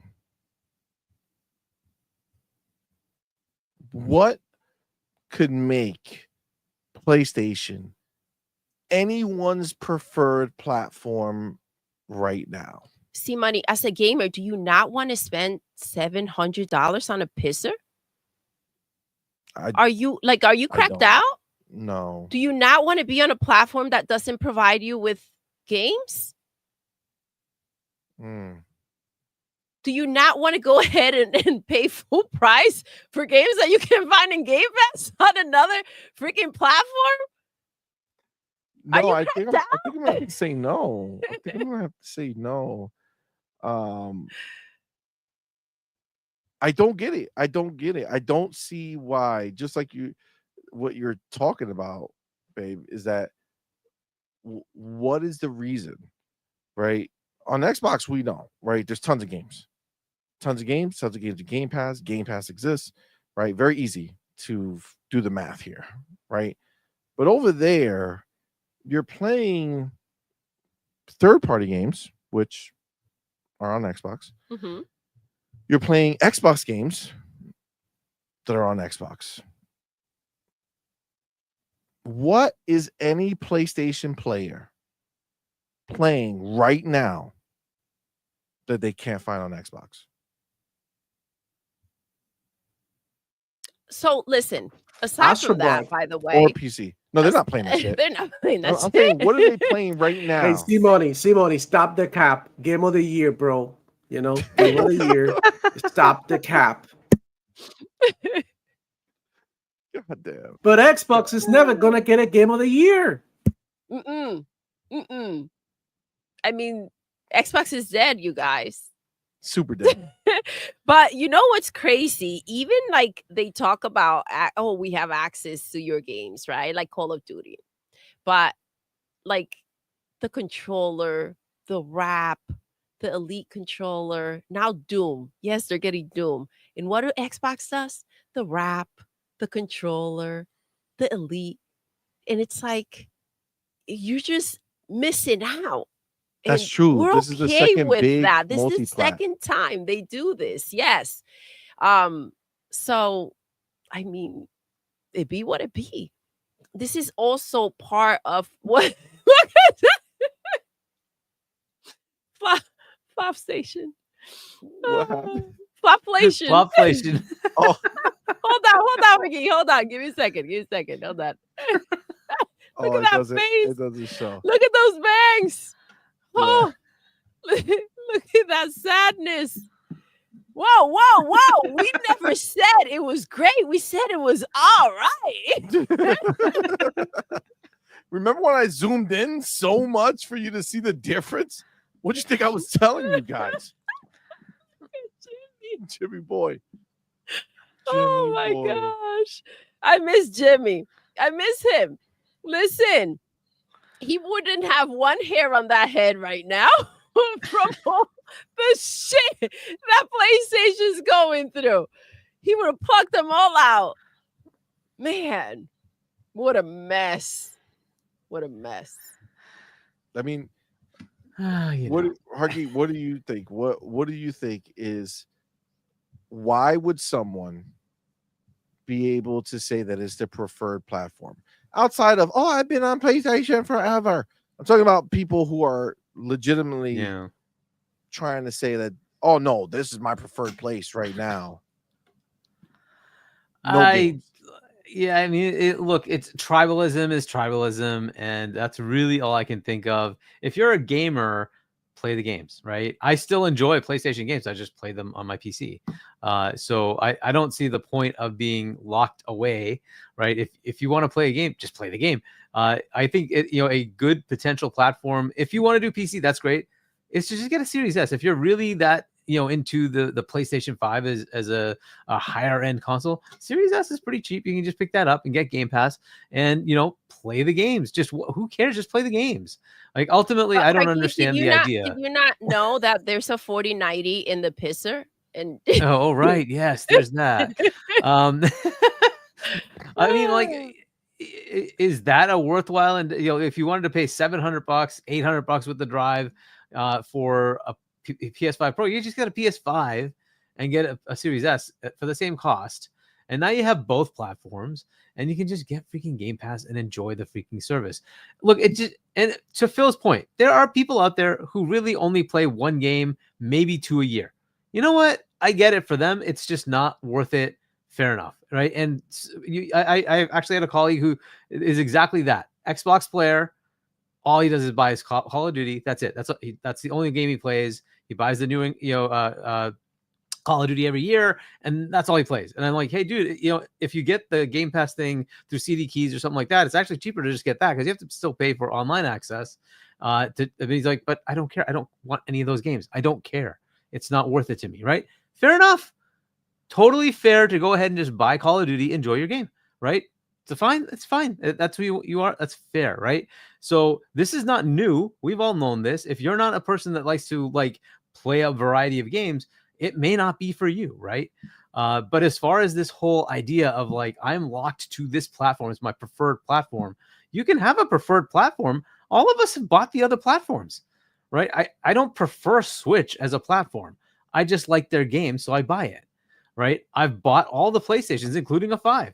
I just got sick of their damn controller, and they finally said, hey, they're going to put their games on PC. I'm like, hallelujah. I'll just buy them on PC.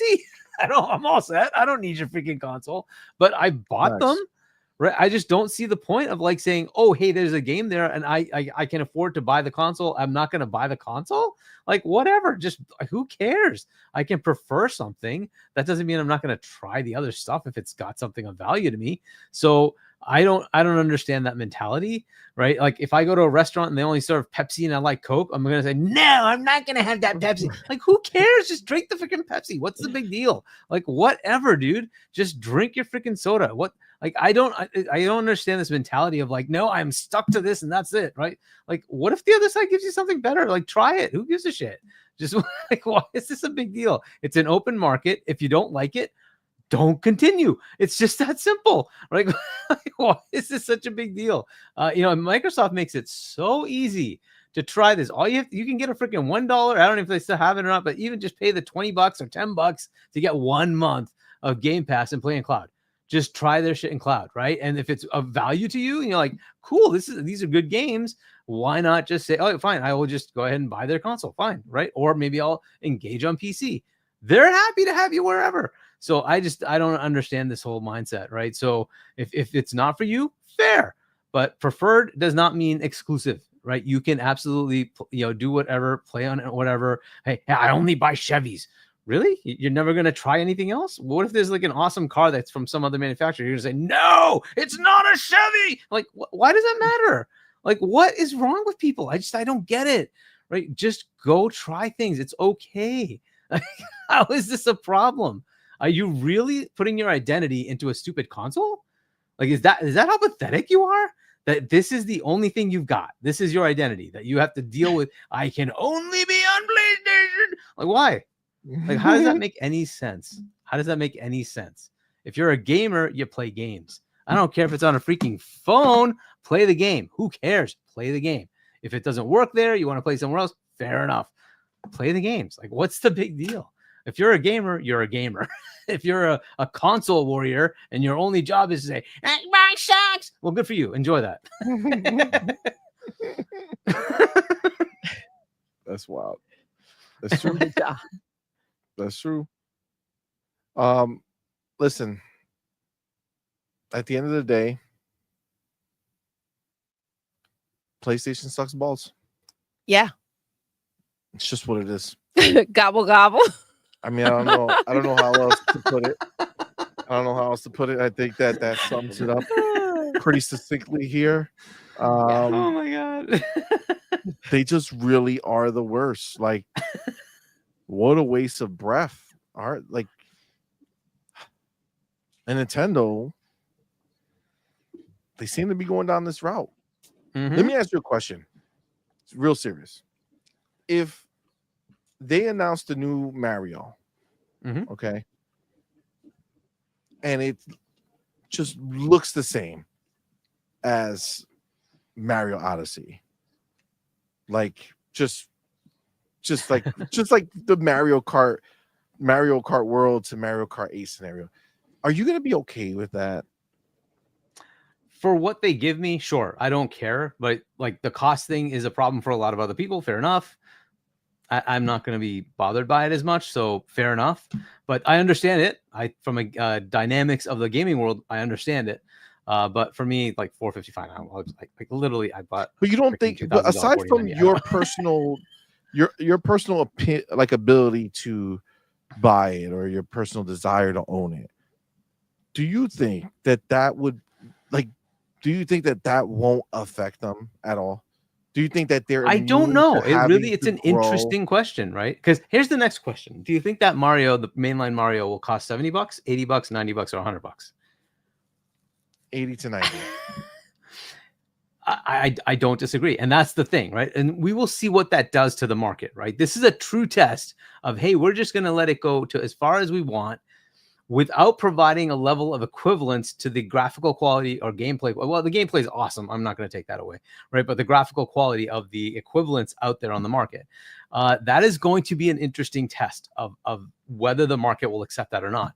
It is Mario. They generally tend to sell. So it probably will do reasonably well. Will it reach the same peaks that it had with the games at 60 or lower, right?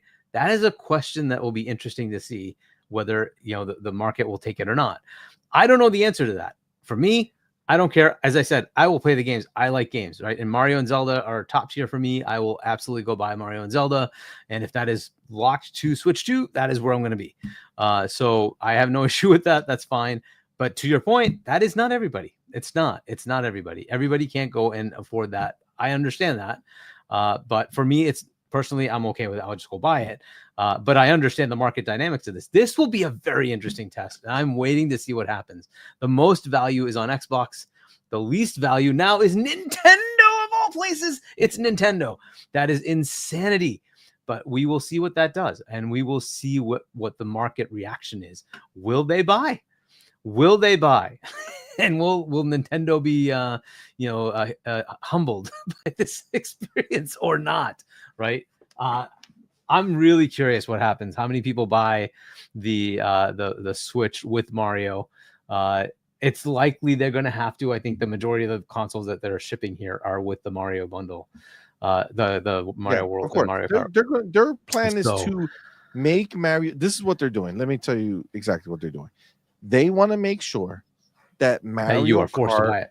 has the numbers for them to Of course. say that Mario It's sold worked. 20, 30 million copies, and that nobody can be Mhm. like, oh, look, nobody wanted to buy. It's like, no, bitch, that was the only deal that made sense. Okay. Exactly. That being said, just a late addition here. Doodle sent me Mhm. some information. Nintendo is also increasing the price of its amiibo. The amiibo are Wow. going from Yep. $29.99 for the Street Fighter amiibo to $39.99. The Zelda amiibo are going from $19.99 to $29.99. Oh, they're gonna milk this. They're going to milk Mhm. this, guys. They're gonna milk this and milk this and milk this. Oh, this is great. So it just keeps pushing me towards the online is going to get more expensive. These motherfuckers are crazy. They're wilding. They're wilding. They're fucking crazy. Oh my goodness.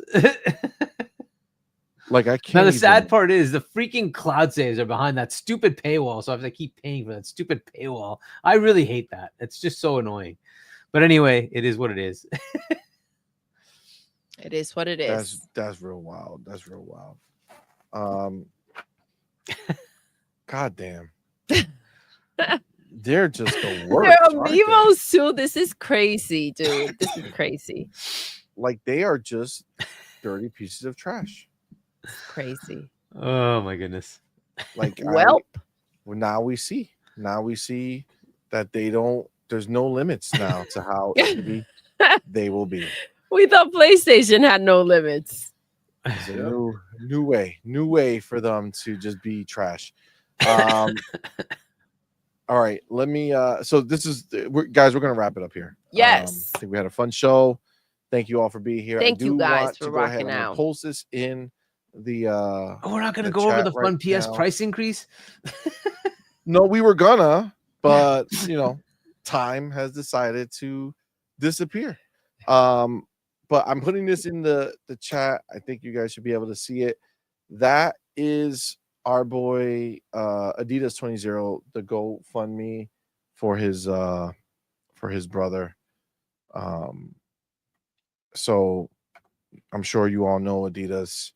He's a prominent member in the community, been around for a long time, supports our channel, supports a lot of different people, and had meetups with Demo and in real life and down in Florida with him. We've FaceTime and had great conversations with him as well. Amazing dude. So Yeah, he if is. you can, we did it. A lot of people in the community have. Go and throw a couple bucks his way to help the his family member, his brother, with the very serious situation that he's in. That being said, I wanted to put that in there, so it's in there. Shout out to our boy Adidas. Guys, thank you all so much for rocking out with us. You guys are awesome, man. Appreciate you guys spending your Friday night here. Of course, shout out to all of our supporters on Patreon and YouTube. You guys are the shit. Again, always remember that the show's brought to you by you. So thank you so much. But of course, we want to shout out our elite members. Got the homie Big Boy Mike. You got Dark Angelic, the Coach of the Canuck, Music 72, and Queen Witch. Shout out to you guys. We appreciate y'all. And of course, we have our inner circle members. That's right. It's our boy Big Mix Gaming and Pragmatic Eagle. Thank you all for the support. We do appreciate it. Of course, our first 3 people in the chat, the specials, the chosen ones of tonight's show, were the Black Knight, Music 72, and Game Shark, our homies. Let's go. First super chat of the night was from our boy Space Shot with that $2 super chat. Biggest super chat was from our boy RC Polygons with that $10. And gifted memberships, we had our boy Dark Angelic do 5 gifted memberships. Thank you so much. So you we guys. do appreciate all the support. Love seeing some people who started the show with us still here with us. Thank you. Love seeing Dark Angelic saying he's gonna go donate now. Awesome. Thank you so much. Awesome.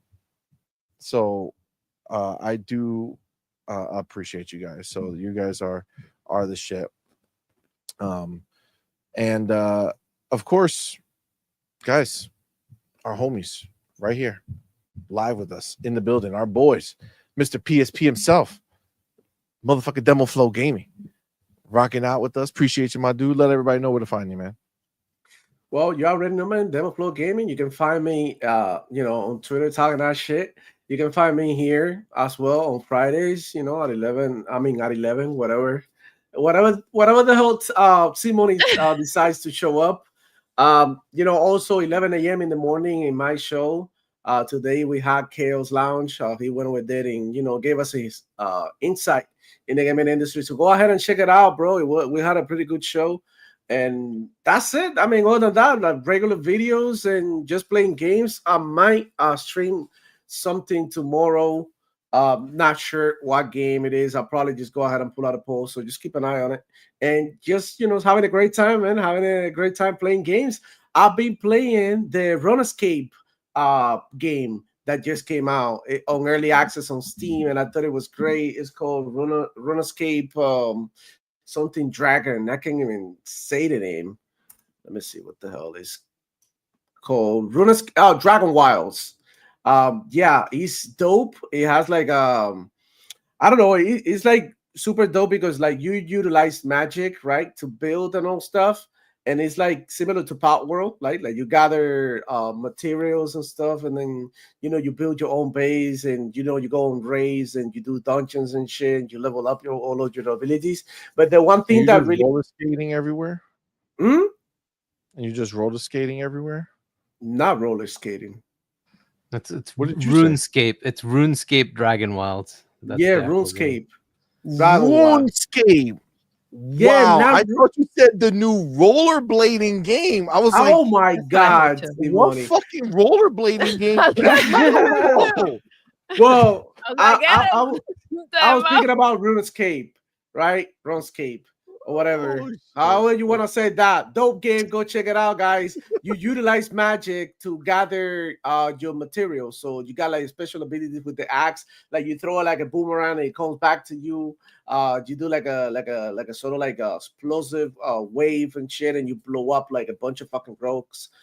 Super dope. Go check it out. I had a great time. It's on early access, only $30. Give it a shot, man. And shout out to Adidas. I hope that his brother, gets well soon. And I will try to donate something later.